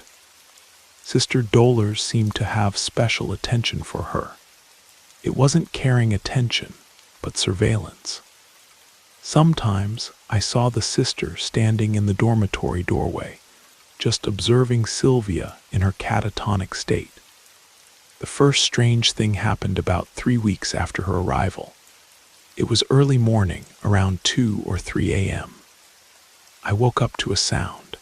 It was a low, metallic, rhythmic sound, ting, ting, ting, weak but insistent. It sounded very, very much like a bicycle bell, one of those old metal ones. The sound came from far away, maybe from outside the house. I thought it could be some security guard from a neighboring property. I don't know. I ignored it and tried to go back to sleep. The next night the sound returned. Same time, same rhythm, ting, ting. This time it seemed a little closer, and along with it I heard something else, a low dragging noise, a shh clack, like a metal chain lightly scraping the ground. I lay still, just listening. I looked around the room, and all the others seemed to be sleeping. The sound lasted about 5 minutes and then stopped.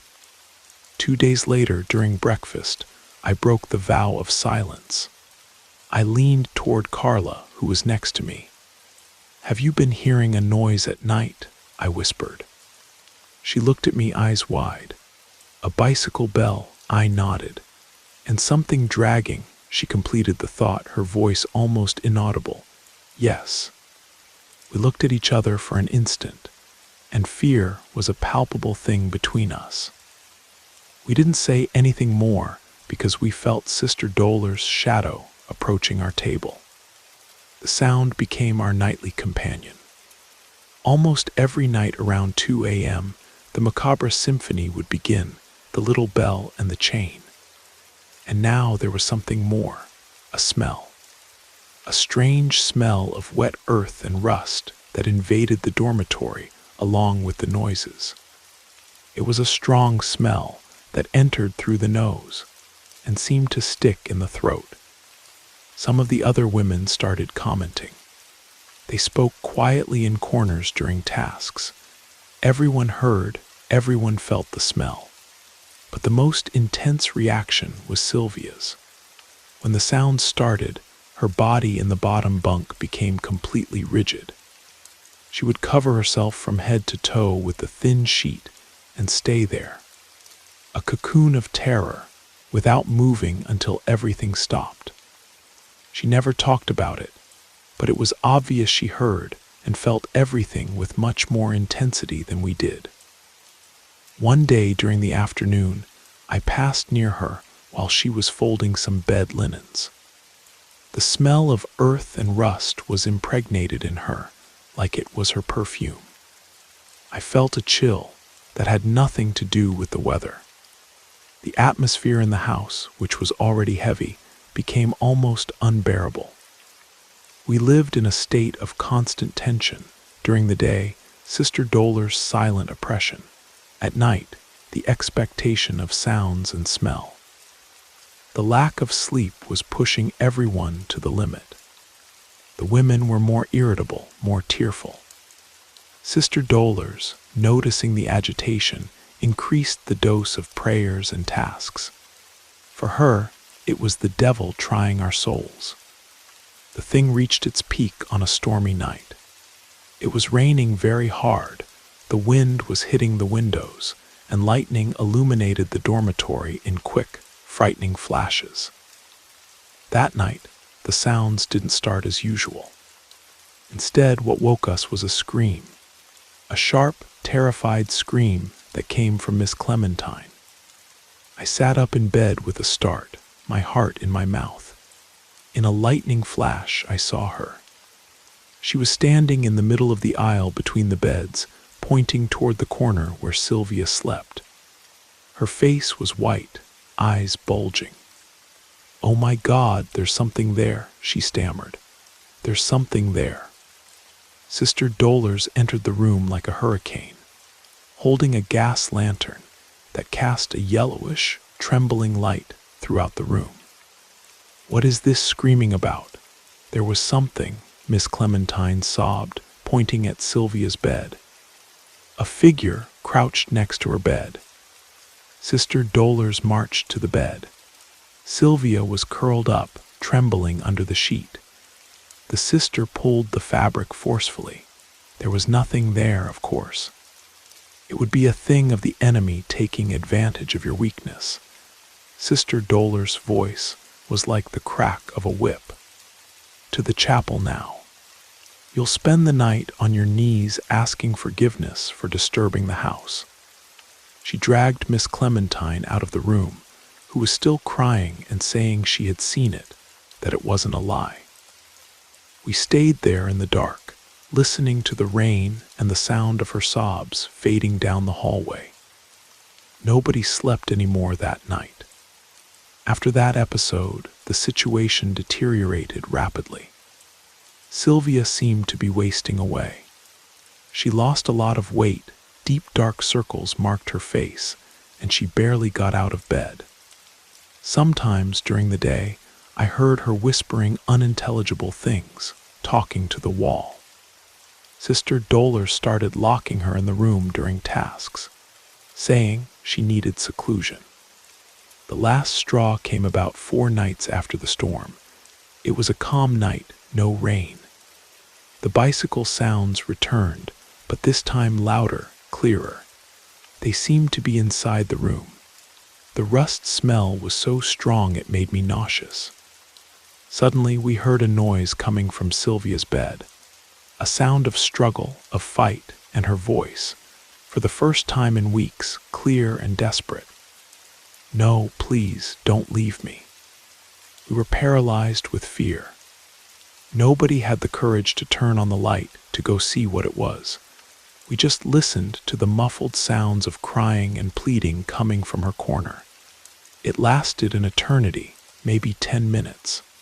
Then silence. The next night, nobody wanted to turn off the lights. We sat on our beds in silence, just waiting, but nothing happened. There was no bell sound, no rust smell. It was a heavy, abnormal silence, almost as frightening as the noise. It was around midnight that we heard the sound of an engine. It was a car approaching slowly on the dirt road. The headlights, yellowish and weak, swept across our room's window. I looked outside and saw an old car. I think it was a dark, indefinite-colored Impala, stop in front of the gate.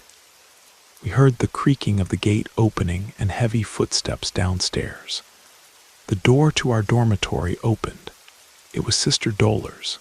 She didn't turn on the light, just said in a low, grave voice, "Sylvia, get up." 2 men of rustic appearance, with rough hands of those who work the land, entered behind her.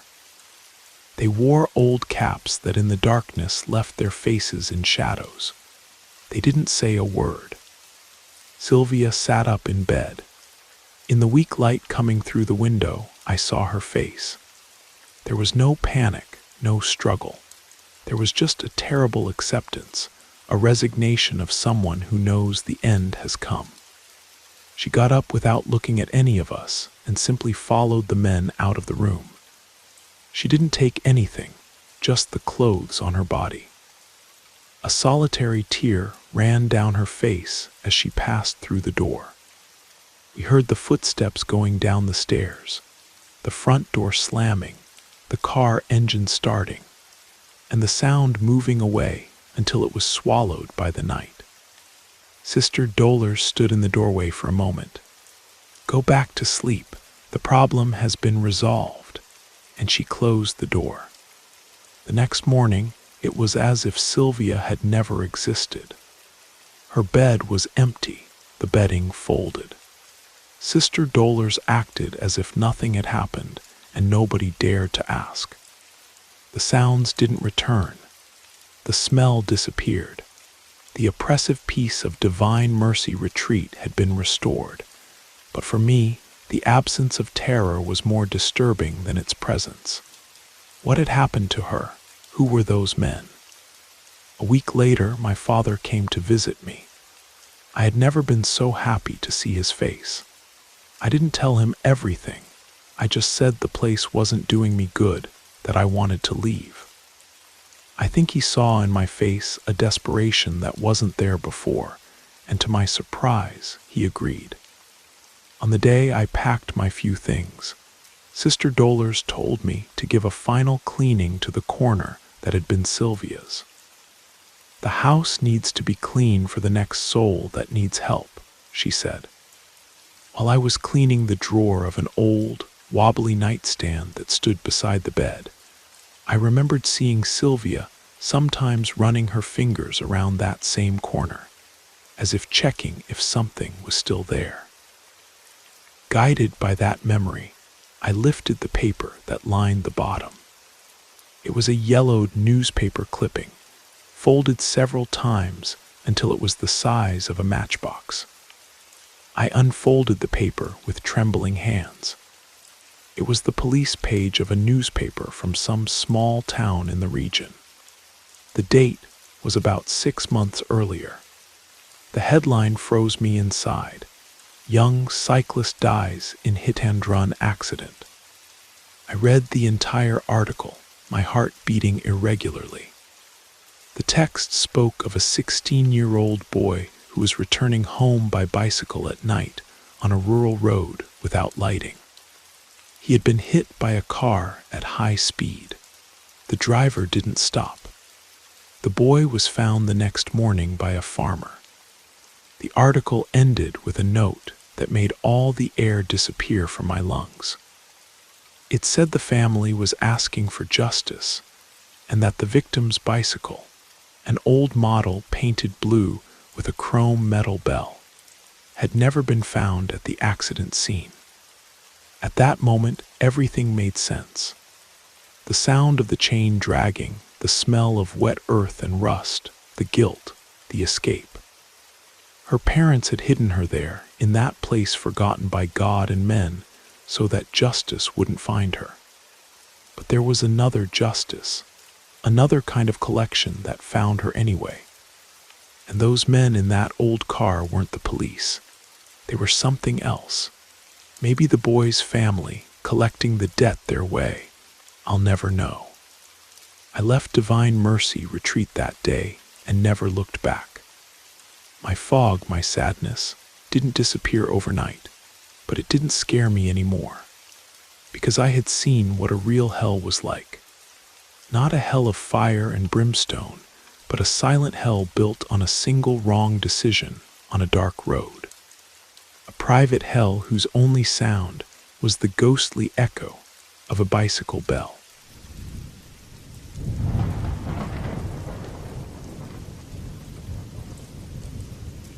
I work at an import warehouse downtown, mostly covering the evening shift. For security reasons, we've been closing at 7 these past few weeks, but before that, our hours ran until 9. I can't show you pictures of the place, but I'm sure you've been in one of these stores before. The warehouse is wide and long, one of those places organized in narrow, symmetrical aisles with metal shelving that reaches all the way to the ceiling. The lighting comes from fluorescent tube lamps that flicker from time to time. The light is white, but not entirely bright, casting shadows in the corners, especially when it gets cloudy outside or starts to rain. The floor is gray concrete, very clean, but with moisture stains accumulated over time. We have organization protocols, but I don't know why this place never quite feels welcoming. It's a functional and practical space, but it has no decorative details whatsoever. The shelves are loaded with various products: bottles, jars, boxes with foreign labels, cans of imported foods, cosmetics, detergents that you can't find in regular supermarkets. Everything perfectly classified and labeled, though there are areas where the merchandise seems to have been moved hastily or without being properly recorded. There are times when I end up staying alone because my coworker has to lock herself in the office to do the reports that get sent to the owner before closing. Once, about 3 years ago, something happened to me. I had just started working there, and it was the rainy season. That night, I had to stay alone. It was almost 9 at night. At that hour, nobody comes in anymore. If someone shows up, it's by mistake or because they didn't notice the schedule. I was crouched down organizing merchandise on a shelf when I felt a few drops of water fall on my hands. I got scared, I won't lie to you. I screamed, lost my balance, and fell sitting against the boxes. There was a woman in front of me. She was soaked, dripping. Her hair was plastered to her face, her black dress as if she had just pulled it out of the river. She didn't make a single gesture to help me get up. She just looked at me. I asked her if I could help her with something. I thought maybe she was escaping from the rain or had come in because she saw the lights on. Nothing. She just watched me. Water dripped from her fingers. She didn't blink. I stood up and asked her again. Then she spoke. She asked me if she could stay for a moment just while the water outside went down. I didn't know what to say to her. Something about her attitude made me doubt. It wasn't that she looked dangerous. It was more of a feeling. I told her we closed at 9, but that in the meantime she could stay. Just please not to go past the entrance so as not to get everything wet. Then I felt like asking her to stay close so I wouldn't forget she was there. But in the blink of an eye, the woman disappeared. When my coworker came out of the office, she found me walking through the aisles looking for her. I was about to close and didn't want someone to stay inside. The floor was still wet. I saw the water trail. It wasn't a puddle. It was a path. One that went between one aisle and another, as if she had walked slowly through the entire store. My coworker went for the mop. When she handed it to me, she asked me what I was looking for. I told her about the woman, or started to tell her, because I was barely halfway through when she interrupted me with such a loud no that it froze me. Never let her in, never let her pass. But why? I asked her. I thought she was a thief or someone who had done something before, who got in and hid to spend the night in the store. My coworker looked at me as if I had made a serious mistake. That woman killed a child. I swear my entire skin crawled. She told me it happened right outside the store about 10 years ago. That she killed him by drowning him in a puddle on a rainy night just like this one. And if you think the story couldn't get worse, she told me that after doing that, the woman threw herself into the traffic. That she died right there on the asphalt, crushed by more than one car. I didn't want to believe her. I told her that didn't make sense. If that were true, then what had entered that night wasn't a person. No, Patty told me. It's a restless soul, and she's asking your permission to enter. Oh yes, I was really scared. That night I left all the lights on. I was terrified to walk alone to the back to turn them off. I felt that if I turned around, she would be there, standing between the shadows, soaked. After that, I never wanted to stay alone again. I begged my coworker to do the accounts there with me on the sales floor where I could see her. One day she showed me an old newspaper clipping. The images were brutal. but the description was worse. Both she and the child were found face down, drowned in separate puddles of water. She on the avenue and the child on the sidewalk. I wouldn't want to say it's my fault, but since I saw her, no prayer or holy water has worked. And it's that sometimes, out of nowhere, you feel someone pass behind you. You don't see anything, but you check the floor and there are marks, footprints, puddles. The store has a metal door at the back that connects to the rear and the loading area. To one side, there's a small office with dark glass where the cash closings are done. Inside, there's an old computer, a swivel chair, and papers stacked in plastic trays. When it rains, the sound of water is the only thing that breaks the silence. You hear how it falls on the tin roof and resonates as if the place were emptier than it really is. When there are no more customers and someone stays alone there, what's most noticeable is the absence of voices, the echo of footsteps, the cold that seeps under the metal curtain, and the feeling that someone in some corner is still watching from between the shelves. And you know what's the worst part? It only happens when it rains, and right now, the rainy season has just begun. The warehouse sits on what used to be Elm Street, though the city renamed it Commerce Boulevard years ago. The old-timers still call it Elm, especially when they're warning you about the place. Mrs. Patterson, who runs the flower shop next door, crosses herself every time she walks past our loading dock. She's never told me why, but I've seen her lips moving in prayer. The building itself is from the 1950s, built during the post-war boom when the downtown area was thriving. Back then, it was a department store, Henderson's Family Goods. You can still see the faded lettering on the brick wall if you know where to look. The locals say it was the heart of the community, until the mall opened up on Highway 27 and sucked the life out of downtown.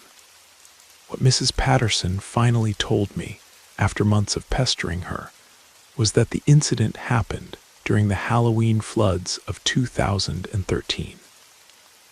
The child was 8 years old, walking home from school when the storm drains backed up. The woman, nobody ever learned her real name, was seen arguing with someone on her cell phone right before it happened. Witnesses said she looked agitated, desperate. Some say she snapped because of whatever news she'd gotten on that call. Others think she'd been planning it, waiting for the right moment. The rain that day was biblical 3 inches in 2 hours. The streets turned into rivers. The security footage from the bank across the street caught most of it, but the police sealed that tape. What I know is that after she did what she did, she stood there for almost 5 minutes, just staring at the rushing water. Then she walked into traffic without looking back. The strange thing is, our warehouse has been through 4 different owners since then. Each one eventually sold after their employees started reporting the same things I've experienced. The previous owner, Mr. Kowalski, lasted only 8 months. He told the realtor he kept finding wet footprints in impossible places on shelves, along the walls, even on the ceiling once. That's when I realized why the rent was so cheap when I started here. That's why Mrs. Harrison, the owner, never comes by in person anymore. She handles everything through email and phone calls, usually during daylight hours. The worst part isn't just the sightings, it's the dreams. Ever since that first encounter, I dream about drowning. I wake up gasping, my sheets soaked with sweat that smells like river water. In the dreams, I'm not me, I'm the child, and I can see her face above the surface, watching as the life leaves my eyes.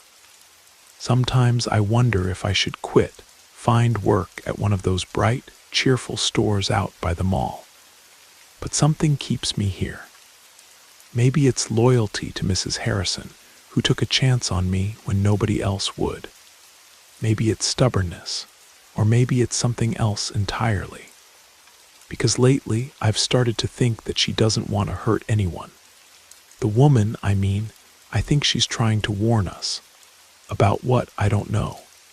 But every time she appears, something bad happens in town within the next few days. A car accident, a house fire, someone going missing.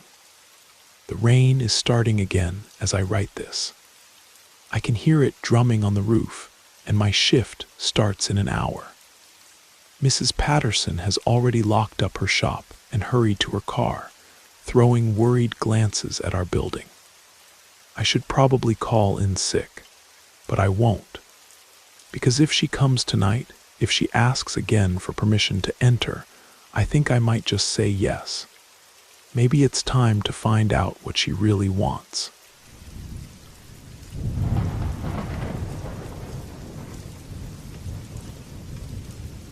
I was 12 years old when my sister got married. Do you remember memories from when you were that age? I don't remember the wedding, or the dress, or the guests, or the party. I think I wasn't even present for much time. Maybe I felt sick, or maybe I was just bored and went to lock myself in the car, like I did at long events. What I do remember very well was something that happened a few months before the wedding.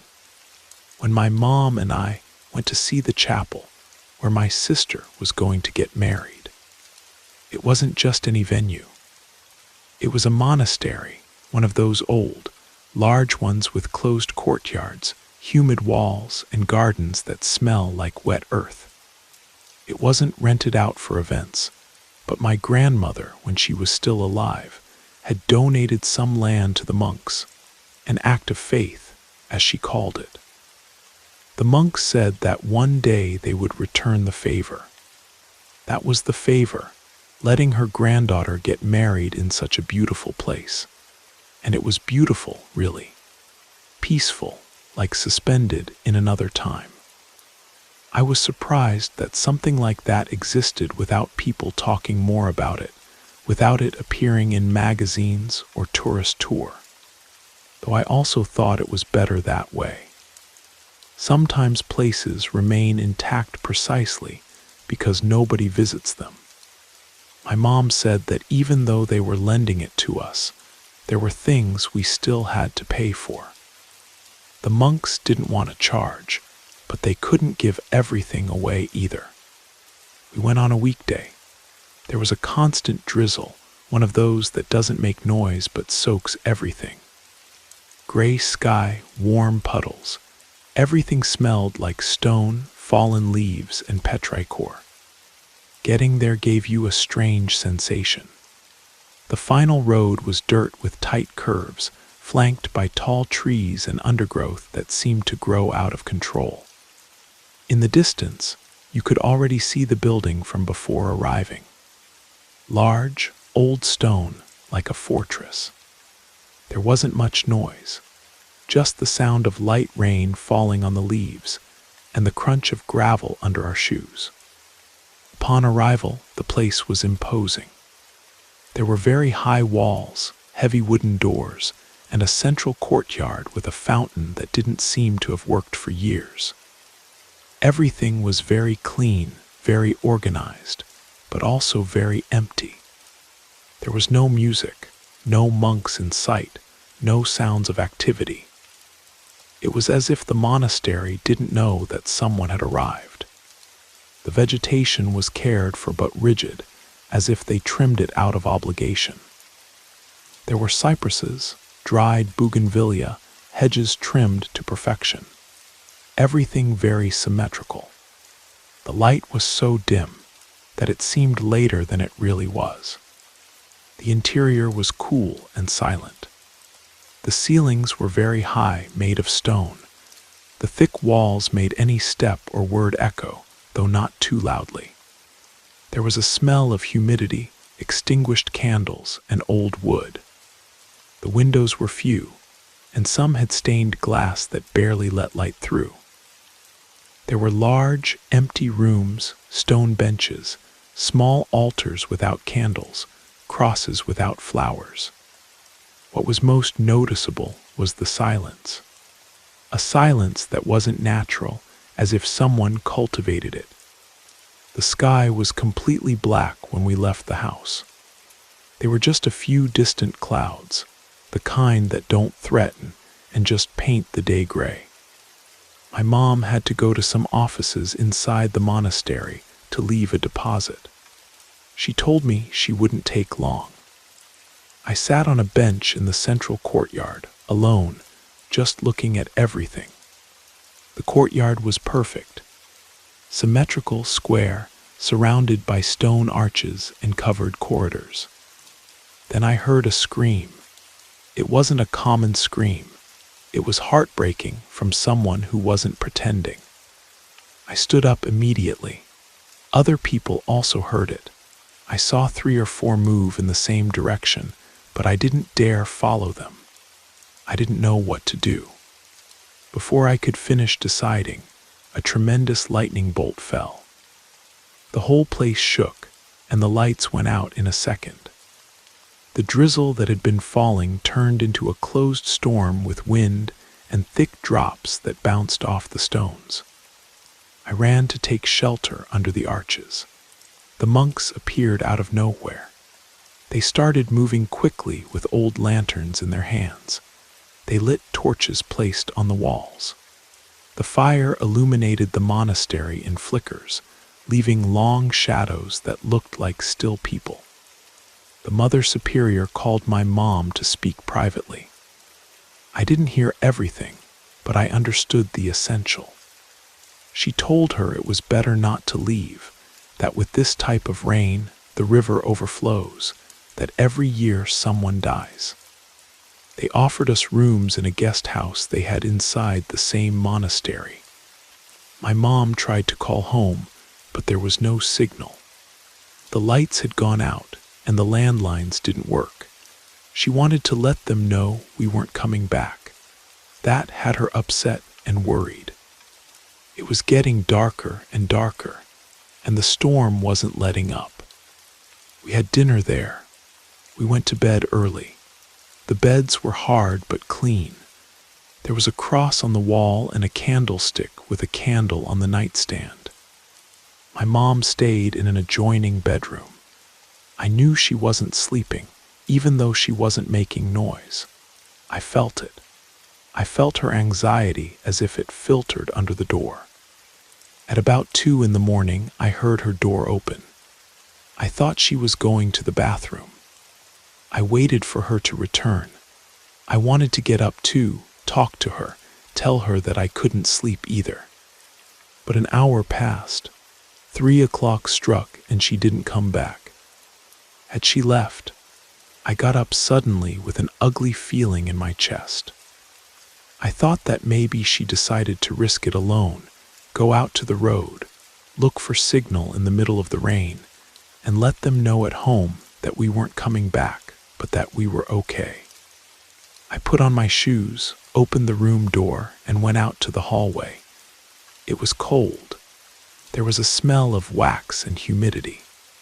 Then I saw it. In the central courtyard, under the storm, there was a bonfire lit. A tall, living fire in the exact center of the cloister. The fire hurt my eyes. It was too bright, almost white. When I finally got used to the light, I saw what was around it. Kneeling women, they were the monks. They had their heads down, hands on their thighs as if they were praying. But that wasn't a prayer. On the other side of the bonfire, hanging on a black wooden cross, there was something. A figure not entirely human. It had the shape of a man, but it wasn't one. It was bigger, covered with thick hair all over its body, even on its face. It looked like a deformed Christ. Alive, it was breathing hard. It had its eyes closed, but its mouth was moving. It was laughing. Among all of them, I saw my mom. She was with her back turned, also on her knees. I ran out of air. I wanted to move, but I couldn't. A woman approached him. She had her head covered with black cloth. Suddenly, all those present started singing. It wasn't a church song. It was a kind of ancient psalmody. What was happening there wasn't Catholic. It felt satanic, demonic. The crucified being opened its eyes. It looked directly at me. Red eyes, intense like embers. Then I felt something hit me hard on the forehead.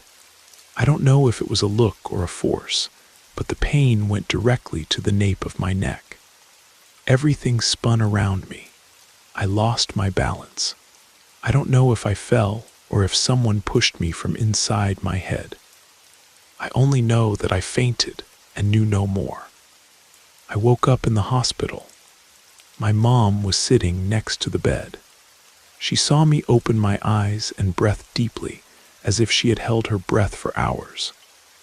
My dad and my sister were outside. They didn't come in until after my mom talked to me. It was the first thing she did. She said not to ask questions, that we needed to agree on what we were going to say. That if someone asked me what had happened, I should answer one of two things. That we had been assaulted, that they took us to a house, and that there they did what they did to us. Or that for the moment we preferred not to talk about the subject. I chose the second. Apparently my mom did too, because later, when I asked her directly what had happened that early morning, she told me the same thing. I don't want to talk about the subject.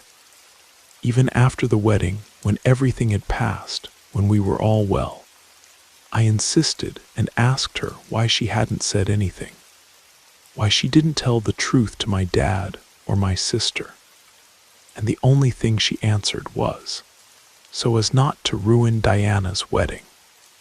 The memory of that night I have as if it were recorded in my mind, as if I were watching an old movie.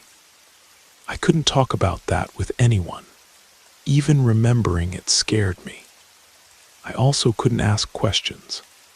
There was no one to ask, and nobody, not doctors or psychologists, knew how to explain to me why since that day my head hurts every time it rains. A key piece appeared out of nowhere. Suddenly, one afternoon, my mom and my sister were fighting. I was there. It was right in the middle of lunch. My sister was reproaching my mom for having been so quiet and distant during the wedding. Apparently, she had held onto that complaint for several months. My mom's mood during the wedding was apparently evident to everyone. To everyone except me, who wasn't 100% at the party either. She also reproached me, asking why I didn't go, if something was wrong with me, why nobody said anything. And then my mom stood up, lifted her blouse, and showed Diana her back. Just like that, without more. Do you think this just happened to me? She told her, and there were the scars. Long, thick, poorly healed. Marks of real lashes, not movie ones. This happened to us, the day we went to pay for what they did to your brother. They both looked at me. There was a horrible silence, and they stopped fighting. I only had one question in my head, but I didn't even know how to ask it. A few days later, another thing occurred to me. When was the last time you saw the back of your head? I went to get my hair cut. I asked them to leave it very short. I noticed that the barber stared while he worked back there, and he wasn't the only one.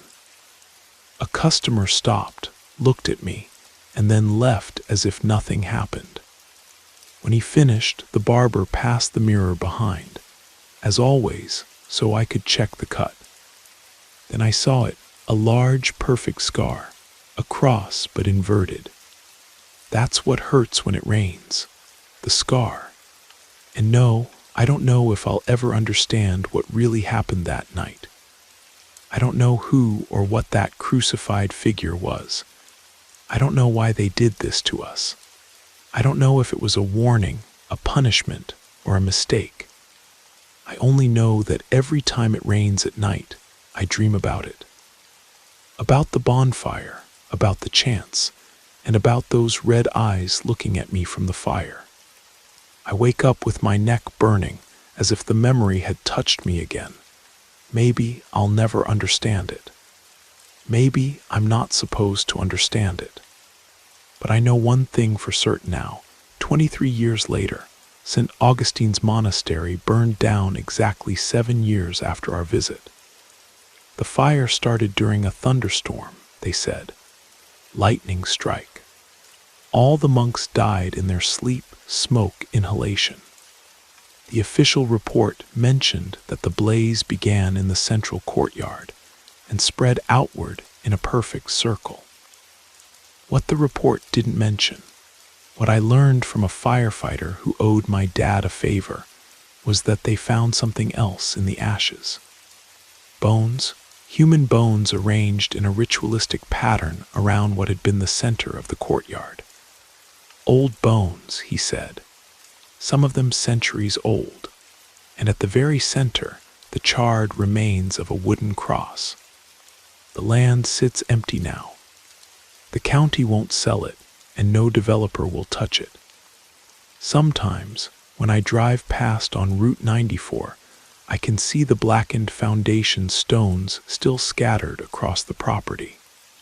Local kids dare each other to spend the night there, but none ever do. The smart ones, anyway. My sister's marriage lasted 3 years. She never said why she divorced Marcus, but I have my suspicions. I think she could sense something was wrong with our family after that night. Something had marked us, changed us in ways we couldn't explain. Mom died of a brain tumor when I was 28. The doctors said it was genetic, unavoidable. But I remember how she used to clutch her head during thunderstorms, the same way I do now. The same way Diana started doing before she moved to California. We don't talk anymore. Diana and I, the last time we spoke was at Mom's funeral, and even then, we couldn't look each other in the eye. There are some secrets that bind families together. Others tear them apart. The headaches are getting worse, and lately I've been having new dreams.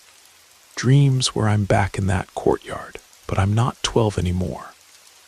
I'm the age I am now, and I'm kneeling with the others, waiting for something terrible and wonderful to begin.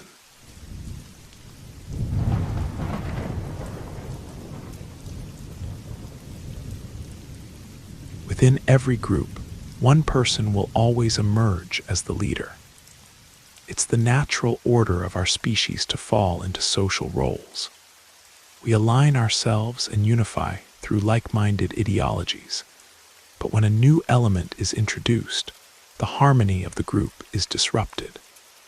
Disagreement will spawn a new leader, one that separates from the crowd and challenges the old leader. Our kinship is tested, and in the end, only one leader will prevail. Do you ever miss the surface? Marcus stood 15 feet away, his back turned to me. His diving suit obscured the direction his eyes were gazing towards. But I knew he was looking up through the reinforced glass dome above us, toward the faint glimmer of sunlight filtering down through 3 miles of ocean water. "This is our home," I responded with confidence. "We live here." His voice crackled through my earpiece. "You know what I mean, David." He raised his arm and extended his palm toward the curved ceiling above us. "We're never going back up there. It's been 8 years. I don't really think about it anymore." I turned away and overlooked the thriving community we had built together, with pride swelling in my chest.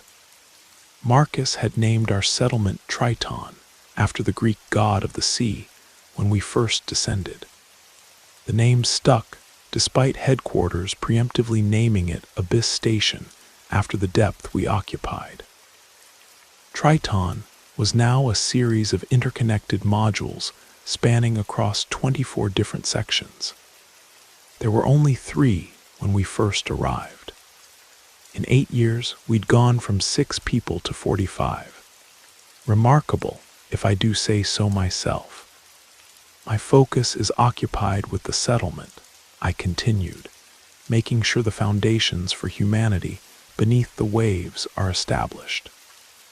And we've exceeded our most optimistic goals by staying focused. Christ, David, you say that a lot. It's just, we've done our time here, don't you think? We're getting old. We've built this station from the ocean floor up together, gave our whole lives for this, and we don't even have much more to offer. Eventually, we'll be too weak to operate the pressure valves. We'll be absorbing vital resources as we slowly deteriorate, rather than making further contributions to the station. He stopped for a moment and let out a heavy breath into the headset. Jacques Cousteau explored the depths and then returned to the surface, where he was celebrated as a hero for humanity. Shouldn't we have the same privilege? Shouldn't we be living out the rest of our days on a beach in California instead of this? This crushing, sunless prison. We knew what we signed up for, I assured him. I'm looking forward to living the rest of my days here and watching Triton expand even further than it already has. Marcus turned and snickered at me, his eyes slightly bloodshot from what appeared to be tears. He'd expressed his thoughts on returning to the surface previously, but never had I seen the notion affect him the way it was now. Something wasn't right with him. Marcus, what's gotten into you? His only response was to lower his head to the ocean floor and walk slowly past me back toward the airlock. I watched him walk, a wistful man longing for something he'd never receive. As the artificial day cycle turned to night in our deep-sea habitat, I did my best to think of something to raise his spirits. But with resources limited, there was not much to offer. This place had no viable respite. Perhaps he envisioned our time here unfolding differently. Maybe he expected more to come of our time and our sacrifice, and simply laying the foundations for future generations was not the ultimate goal. 8 years is a long time to wait for something without the gratification of obtaining it. I can sympathize. I've spent countless nights awake in my quarters staring at the metal ceiling, wondering what was happening on the surface and envying those who were fortunate to indulge in luxuries I no longer had access to and never would. Those thoughts lasted only briefly. The prospect of our mission eventually devoured all personal desire. Everyone at Triton had those thoughts from time to time, and they would quickly fade. For Marcus, though, this time the thoughts were not fading. My old friend was losing his enthusiasm for life. He needed me. Before going to sleep for the night, I booted up my laptop and sent Marcus an email. Tomorrow marks the 8th anniversary of our descent here. That's almost 3,000 days beneath the waves. We should celebrate. Come to my quarters after morning diagnostics. I've been hiding a bottle of scotch that came with the last supply drop, just for us. I clicked send and went to sleep, hoping the email would provide a little boost to his mood when he saw it. The morning came and brought with it the usual routine of checking diagnostics on the habitat for any potential issues. I greeted my quartersmate Olivia when I awoke. She had come to Triton 2 years ago, and we had shared our module for the last 8 months. The living quarters rotated individuals regularly, so there wouldn't be any risk of growing too attached or agitated with someone. Socializing beneath the ocean wasn't exactly frowned upon, but it was still viewed as a distraction. When you're one of only a few dozen people in the entire crushing depths, a petty squabble has devastating potential. We had our times of bonding together as a group, but for the most part, we tried to keep it to a minimum and stay focused on our work and staying alive. Olivia and I, on the other hand, skipped the last rotation and stayed in the same quarters. We made up some excuse about how moving her equipment might compromise her geological research. In truth, we just didn't want to be apart. Before she moved in, I had forgotten what it was like to make a deep connection with another person. Olivia was still my quarters mate to everyone here, but there were a few nights shortly after she moved in where our relationship went beyond the professional guise we displayed during the day. Soon, we stopped fighting the connection we had and embraced it. We cared deeply for each other. There was an unspoken agreement between Olivia and me that we would keep our relationship secret from the rest of Triton. We both knew no good would come of it. During the day, she would sometimes find a moment to show me she cared when no one else was around.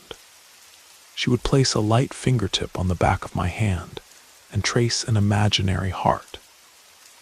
It was so endearing and always made me ecstatic, invigorating the youthful spirit that had dwindled over the years. Olivia sat at a desk adjacent to her bunk, typing away on her computer. I stared at her from behind for a moment, admiring the beauty of her long auburn hair cascading over the back of her chair. "Good morning," I said to her with a smile. She turned in her chair and greeted me with a smile of her own. "Morning. Did you sleep well last night?" She scrunched her nose and squinted her eyes. "Not so great, actually. Is everything all right?" "Oh, I'm fine. I don't know, couldn't get comfortable, I guess. Something just felt off to me." "I'm sorry, sweetheart," I said as I raised my body from the bunk. I walked to the porthole and stared out at the ocean floor. Our quarters were on the very outer edge of Triton and provided a spectacular view of the surrounding abyssal plain. In the distance, bioluminescent creatures drifted like living stars through the eternal darkness. It was much different from the sky most people knew, but I always found it beautiful in its own alien way. I loved seeing it every day. There were never any clouds disrupting the view, only the occasional deep-sea current stirring up sediment. Taking in the view every morning solidified my purpose in life. This was where I belonged. I was home. My attention was drawn to the LED alert on my computer, indicating new notifications. I sat at the desk next to Olivia and brought up my display. The transparent screen came to life in front of me, the corner marked with a red 28 in my email. More than the usual day, likely because of the anniversary, I assumed. My inbox was filled with congratulatory messages, a couple of reports from the automated algorithms that monitored life support throughout Triton and any possible contamination in the habitat, and one reply from Marcus. I had almost forgotten about the email I sent him the night before. I opened the reply from Marcus first. All he sent back to me was a 5-word response. "It's too late for that." "What is it?" Olivia asked, noticing my concerned expression. "It's Marcus, I don't know." I rolled my chair over to the intercom and selected Marcus's quarters. "Marcus, are you there?" I waited nervously for a few seconds, each one ticking by with a loud thud in my chest. "Marcus, can you hear me?" Someone breathed slowly into the other end, puffing methodically into the microphone. "Marcus, is that you? Are you all right?" A weak voice finally broke through my speaker. "Can I go home now?" Speaking to him through the intercom wasn't optimal. Marcus was having some sort of breakdown and needed someone to calm him. I shot out of my chair and burst out of the quarters. Just outside my door was a group of about 20 people, all wearing party hats and holding up a small cake. They all shouted in unison, cheering my emergence. Laughter and clapping immediately followed, the group all thrilled to shower me with praise. This was either all a ruse or just terrible timing. Either way, I wasn't taking the risk. Without a word, I ran past everyone, determined to reach Marcus's quarters. A few of the people mumbled inexplicably as I ran past them. "What's gotten into him?" I heard a young woman say. There wasn't any time to explain. I rushed through the common area and down the corridor to Marcus's quarters, and immediately activated his door override. Inside, Marcus sat on his bunk, perched like a gargoyle. His face was red as coral, and his eyes were bloodshot. On the floor between the two bunks in the quarters was the body of his quarters mate, Robert, partially covered with a white sheet. Only his blue, lifeless face protruded from underneath. The muscles in his face were frozen in a look of anguish. His mouth and eyes were open, as though he were constantly reliving the last moments of his life. Around his neck were thick lines of bruised skin. "Can I go home now?" Marcus said in the same frail tone he had through the intercom.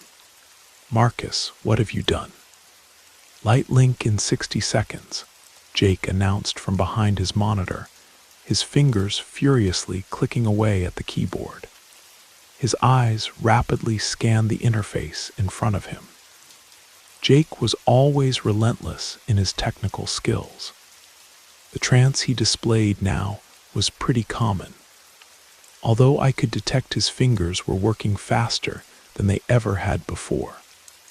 "What are you going to tell them?" Olivia asked, standing over me while I sat in front of the monitor waiting for the connection to establish. "We'll tell them the truth," Tom responded for us. He was another member of the original 6 who had first come to the ocean floor. His name was Thomas, but he preferred to be called Tom. The nickname accurately captured the straightforward personality he often expressed. Today, though, his direct nature had taken on a grimmer edge. Next to him, Emily, the last of the original 6, stood with her hair unnaturally messy. She looked as though she'd been caught in a rip current, the whirlwind of the day's events preventing her from putting effort into her appearance. Olivia gave a single nod of her head and put her hand on my shoulder. "Are you doing all right?" she asked in a voice slightly above a whisper. Honestly, I shifted my stiff head and met her gaze. "No." She gave me a look of sympathy, then discreetly moved her hand toward the back of my neck. I felt her fingertips outline a heart over my skin, centered right on my spine. The sensation sent a comforting wave through my body. I looked at her and gave a subtle smile. She gave me one back. 30 seconds, Jake announced. I took a deep breath and tried to sound professional. "Thank you, Olivia. We'll make an announcement to everyone after we're through here." She removed her hand, nodded, then turned and walked out of the room. The door sealed shut behind her, leaving the 4 of us alone. I nervously wiped the sweat off my forehead as I waited for the video feed to load. It had only been a little more than 3 hours since the discovery that shook Triton. None of us would ever quite be the same. The foundations of our little society had been dealt a devastating blow after the last member of the initial 6, as we were aptly referred to around Triton, turned out to be a killer. The screen blinked and displayed a message I had grown accustomed to over the years. Connection established. The video feed opened in a separate window where we were greeted with the board of directors of the Deep Ocean Research Initiative, the organization responsible for the first permanent colony on the ocean floor. They sat around a lengthy mahogany table, seated comfortably in luxurious leather chairs. At the end of the table sat a familiar face, Dr. Amanda Fisher. I hadn't seen her in person in nearly 10 years, but I had watched her face grow wrinkles and her hair turn gray in our time apart. Amanda stood from her chair with a professional smile and spoke enthusiastically. David, Thomas, Emily. On behalf of the Deep Ocean Research Initiative and everyone on the surface, congratulations on 8 years living beneath the Pacific. The team around the conference table clapped their hands politely. Well done. I held up a hand and gave them a solemn look, then waited for the clapping to end. I'm afraid we have a bit of a situation here at Triton. Amanda sat and leaned forward in her chair. A situation? What kind of situation? There's been a murder. The room gasped, and everyone exchanged confused looks with each other. One of our own here has killed another. Who? Who is the killer? Tom huffed a deep breath loudly. I'm afraid it's Marcus Gray, ma'am. He strangled Robert Clark in his sleep last night. Are you serious? He's not, I said grimly. Oh my, this is terrible. Amanda looked around the room in deep thought. Why would he do such a horrendous thing? We're not entirely sure about that, but I believe he did it because he doesn't want to be here anymore. You mean he wants to come back to the surface? That's what he said. He keeps asking if he can go home. A cold silence fell over the feed. No one was quite sure what to make of the news. Their blank stares at each other mirrored what I was feeling. We had no protocol for this, no plan for any kind of action. Prepping for life in the deep ocean never included any training for handling murder scenarios. Where is Marcus now? A woman I recognized as Charlotte Werner, the project coordinator, asked. He's isolated in his quarters. We've designated a surveillance team to keep an eye on his every move. Good. Why does he want to leave the ocean floor? I recalled the day before when Marcus had confided in me. He spoke with me yesterday and made a comment about his age. He's 47 years old now. I think he was experiencing a transition of identity, a severe one. I took my eyes off the screen and stared out the porthole to my left, allowing myself a moment to get lost in my own thoughts. The ocean looked different to me now compared to the morning when I awoke with Olivia and admired the bioluminescent creatures in the dark waters. The events of the day cast a ubiquitous depression over the depths I called home. The endless darkness stretching in all directions served as a reminder of the harsh conditions we occupied. All of us at Triton were living in a place that nature never intended us to live in permanently. We didn't fit.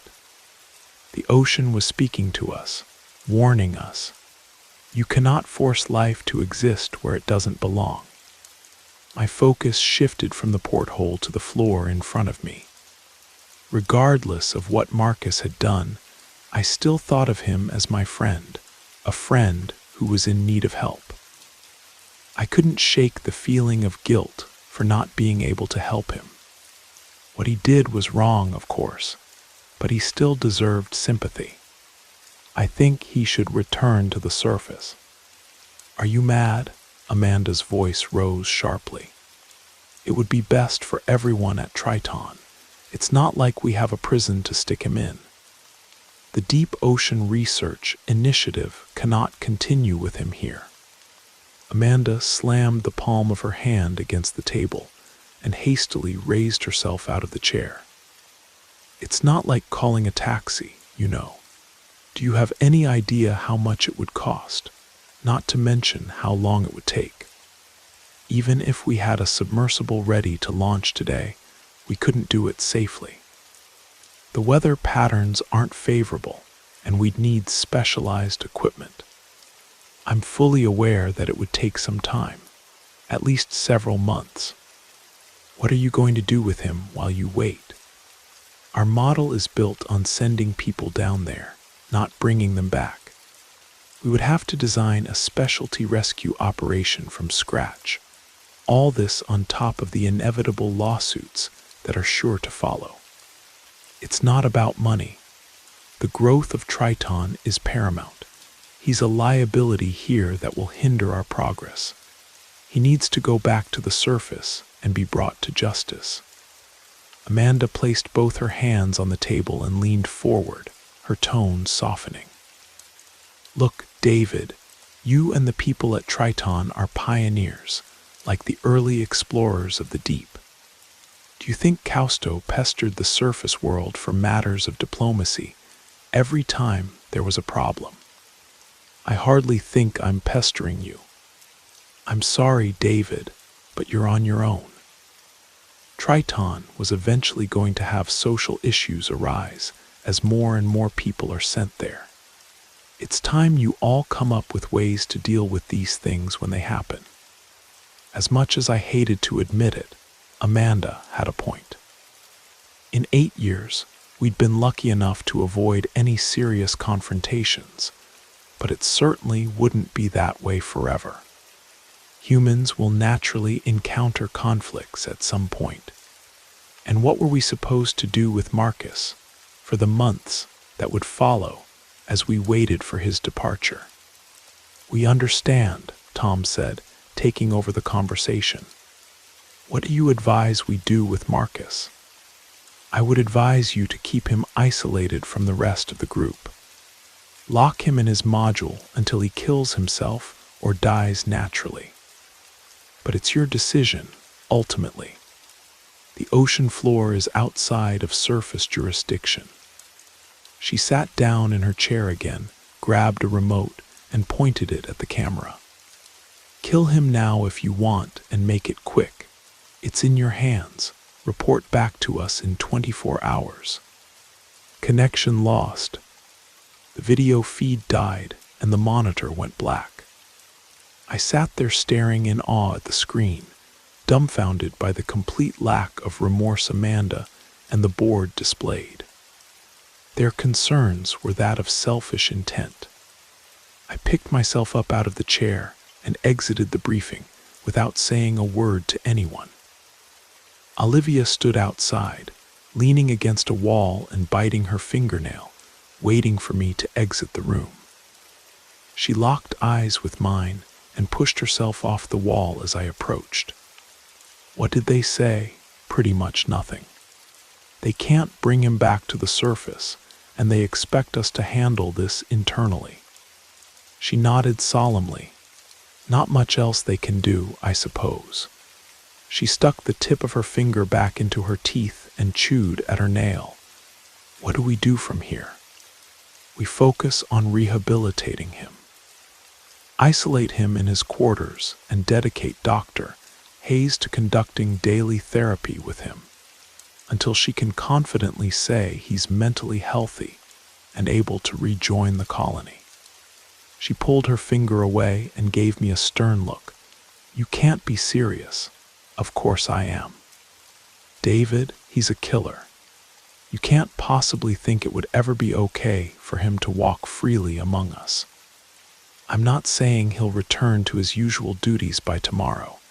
It could take years, but what else can we do? Throw him out the airlock. The outburst was a side of Olivia I had not seen before. The ordinarily gentle and nurturing personality she possessed had somehow disappeared. The transformation took me off guard. We're not barbarians, Olivia. He can't live with us, that's for sure. No one will trust him again. This is why I couldn't sleep last night. Something was off, and my body knew it. Are you listening to yourself? You're trying to justify murder. I'm just warning you that there's going to be an uproar if you go this route. People are scared. There'll be chaos throughout Triton if we don't punish him appropriately. And this colony you've worked so hard for and dedicated your life to will crumble faster than you could ever possibly imagine. And how do you think we'd be able to live with ourselves after knowing we sentenced a man to death? She's right, a voice from behind me spoke. I turned and saw Jake, Tom, and Emily all exiting the briefing room and walking toward the two of us. Tom raised his arm in the air as though he were asking to be called upon by a teacher. I don't feel comfortable living with a killer, and I know with certainty that many others feel the same. Emily shook her head. I'm with David. We should make every effort possible to save him before we place an irreversible and potentially erroneous judgment. We should be sure before deciding. I had never been a fan of capital punishment, and that stance was not about to change. Life was precious, especially in a place where it couldn't survive in its natural elements. We shouldn't be throwing it away. The entire concept of punishment and rehabilitation is to preserve life, not destroy it entirely without any chance of redemption. Rehabilitation was the answer. I knew in time he could progress to a functioning person again, but we were divided on the matter. Whatever decision we came to on our own would not satisfy everyone. The decision should not be ours and ours alone. We'll put the decision to a vote, rehabilitation or death. Triton will decide as a collective unit. It's the only way to ensure civility among the people. We all agreed it was the best course of action, and set forth addressing everyone at Triton in the Commons. After everyone had gathered, Emily joined me in arguing for rehabilitation, while Tom adamantly argued for the death penalty. There were times when the debate sparked outrage from within the people, and we had to calm everyone down. At some points, people broke down crying. We spent countless hours going back and forth, nearly everyone speaking their opinions of what should be done. All the while, I could see Marcus down the corridor, still in his quarters, perched on his bunk. He showed little emotion and kept his attention on the floor where the body of Robert was found. It wasn't until Tom stooped low enough to call him a degenerate waste that I finally saw a reaction from Marcus. He closed his eyes and slowly shook his head from side to side, clearly ashamed of himself. A man filled with grief should never be discarded. The consensus seemed to lean toward death. During my closing argument, I made a last-ditch effort to save his life. I called Marcus to speak in his own defense. The request seemed to catch Marcus off guard as well as everyone else, but surprisingly, he obliged. He dragged his body through the middle of the crowd, walking as though he were carrying heavy weights at his sides. He joined me in front of everyone and pleaded for his life. I don't really know what to say to you all. I don't blame any of you for your anger toward me because I'm angry with myself. I've done a horrible thing, something I'll never forgive myself for. He paused to collect himself as he quickly became overwhelmed with emotion. His eyes welled up with tears, and he spoke with a crack in his voice. But I'm not lost. Look at me. The man you've all known for years is still here, and he wants to come back and join you all again, with a little help. He began to weep. Please, help the man you see before you. Help him become a better person again. He held his arms out to everyone. Help me, Don't give up on me, not yet." His legs buckled, and he fell to his knees. He buried his face in his hands and wept uncontrollably. "Please have mercy on me." The vote was 31-13 in favor of rehabilitation. After the votes were tallied, I felt a wave of relief. I had done my job to save a life. The destroyed perception I felt earlier about the ocean depths had lifted itself off my shoulders and cast a new prospect of hope. We could continue to thrive. Triton would live on. The menacing look shot at me by those who voted for death would soon fade once they saw progress. I just knew it. If we stayed on this path, there was a future for all of us here, a future for humanity beneath the waves. I ensured that Marcus's quarters had a guard present and returned to my own quarters alone afterward. Olivia asked if she could speak with me, but hearing her support for the complete disregard of basic human rights, I was not quite ready to engage in further disagreement. I asked for some time to myself. Once I had a moment of privacy in my quarters, I reached under my bunk and grabbed the bottle of scotch I had stashed. My original intention was to share this with Marcus, but given the circumstances, sharing a drink with him wouldn't be right. I felt I had earned the drink without him for the 8 years I dedicated to building a new world and for upholding justice. I took a shot and collapsed into my bunk, mentally exhausted from all that had transpired. The artificial sun had started to fade when I took another shot and closed my eyes, drifting off into nothingness. Eventually, I was awakened by a loud bang coming from outside that seemed to echo through Triton. My eyes shot open, and I realized I was surrounded by darkness. I had slept through the artificial sunset. The only source of light were the emergency strips along the corridor outside.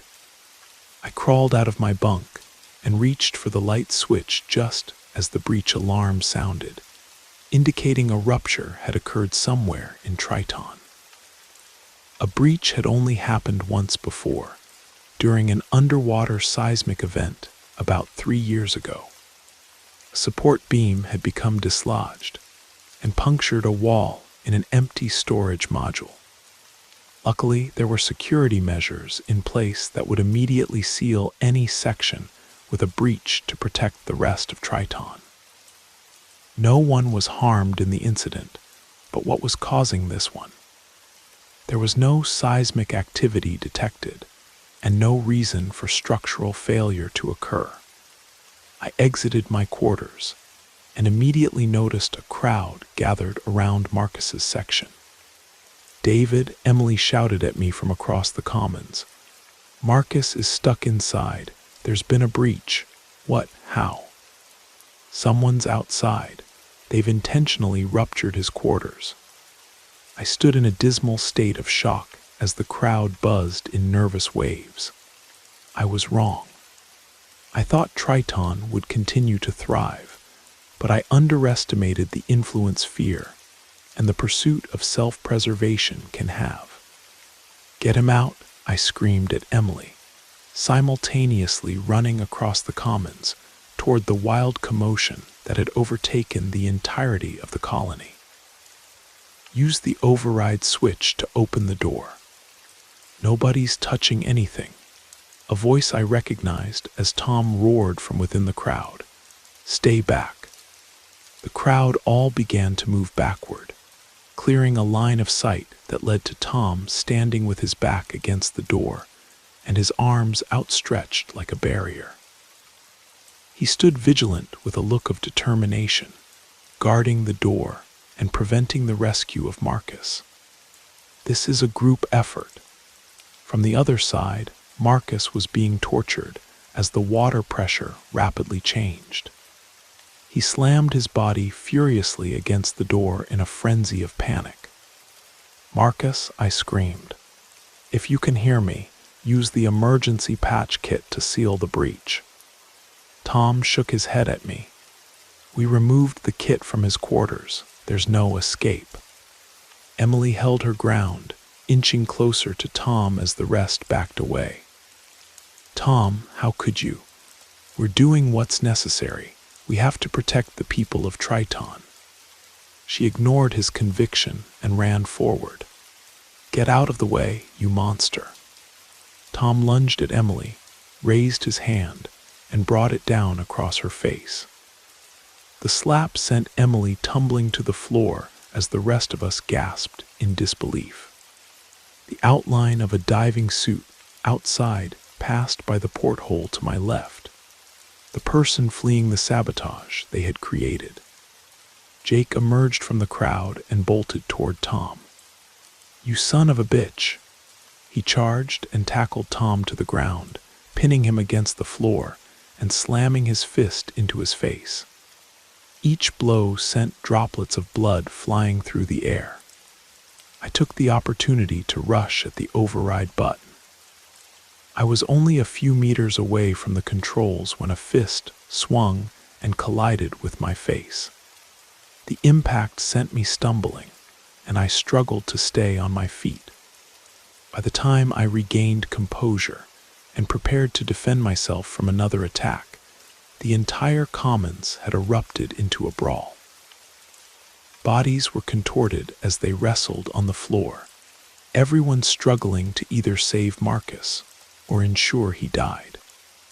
Amid the chaos, I moved to the override controls and pressed the button. As the door slid open, the mayhem that was taking place subsided, everyone instead focusing on the door. A hissing sound immediately flew into the commons as the water pressure quickly equalized. The sensation on my face felt like being pressed against a freezing wind as the door opened. Marcus's body fell forward and collapsed on the floor in front of me with a loud thud. "Pull him out so I can close the door." I yelled at nobody in particular. A woman grabbed Marcus by the collar of his shirt and dragged his body out of the doorway. Once he was clear, I operated the controls and closed the door. Our efforts to save Marcus were too late. When his body was turned over, his face was a horrifying disfigurement of its former self.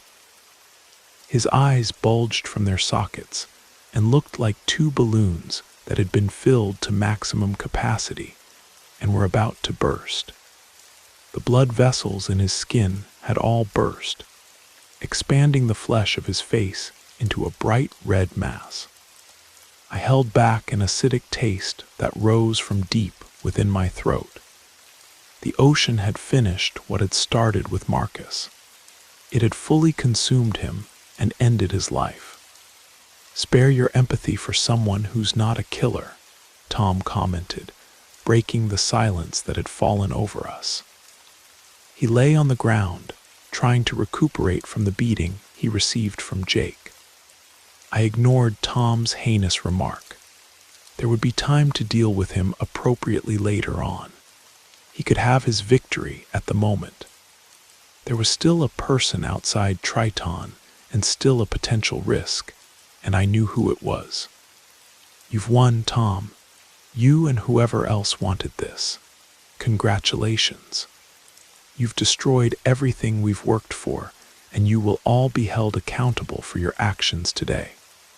I paused and bit my lip, furious at the notion of what Triton had succumbed to. How do we live with each other now? How can any of us sleep peacefully at night when the prospect of survival is determined by the will of another? I paused again, turning slowly and meeting Tom's eyes before pointing my finger at him. 8 years, my entire life's work, the future ambition of humanity, all destroyed in an instant, all of it ruined and gone forever. You'll pay for this. I bellowed at him. An eerie silence devoured the room. Every person stood still and allowed the magnitude of our reality to sink in. I briskly turned and walked away from the scene. "Where are you going?" "I'm going to the diving chamber." I moved through the commons, walking with a purposeful stride past the series of quarters. Some of them were occupied with frightened people, all staring at me nervously as I passed them. She was already entering the diving chamber by the time I reached it. I could see the red lights blinking through the small porthole, an alert that the outer hatch was opening. Olivia was coming back inside. "Are you happy with yourself?" I said into the headset as I positioned myself at the diving chamber controls. "You've destroyed this colony. Is that what you wanted?" She walked up to the porthole and stared back at me. I saw what happened inside the commons. You were so determined to get rid of a killer that you became killers yourselves. "Yeah, you're right." The outer hatch closed behind her. I flicked the switch, and the chamber came to life, whirring and hissing as I optimized the pressure for her. "I shouldn't have listened to you," I admitted. She had given me a warning earlier that clemency would result in anarchy. I failed to comprehend the fear others had and assumed my altruistic efforts would humanize Marcus. The potential consequences were not considered. We are instinctively programmed to prioritize survival. Fear consumes us. It disrupts tranquility and motivates harmful actions. We should have punished Marcus. "No, you were right, David. I see what we've become. I see it now. There's blood on my hands. That's not who I wanted to be." She removed her diving helmet, then placed a finger on the porthole and outlined a heart. "What are you doing?" She looked back at me and tearfully said, "Goodbye, David." In one smooth motion, she pulled the emergency release and opened the outer hatch behind her. Her body was sucked out, falling below the porthole and out of sight into an agonizing death in the crushing depths. "Triton is done," I told Amanda, sitting face to face with her in the briefing room the next day. This time she met with me alone. "The damage is irreparable. We had progressed faster than we could have anticipated. Triton had changed, but we had not changed with it." "Right," she replied, her face a blank stare. "Too many people, not enough regulation. No one is willing to live under these circumstances any longer." "I know. It'll take time. We'll wait for you." She huffed in defeat. "Very well. We'll start working on an extraction strategy. Make sure there's enough capacity to accommodate 38. Aren't there 43 left?" I nodded and gave her a menacing glare. "Tom and his accomplices are being put to death as soon as this briefing is over."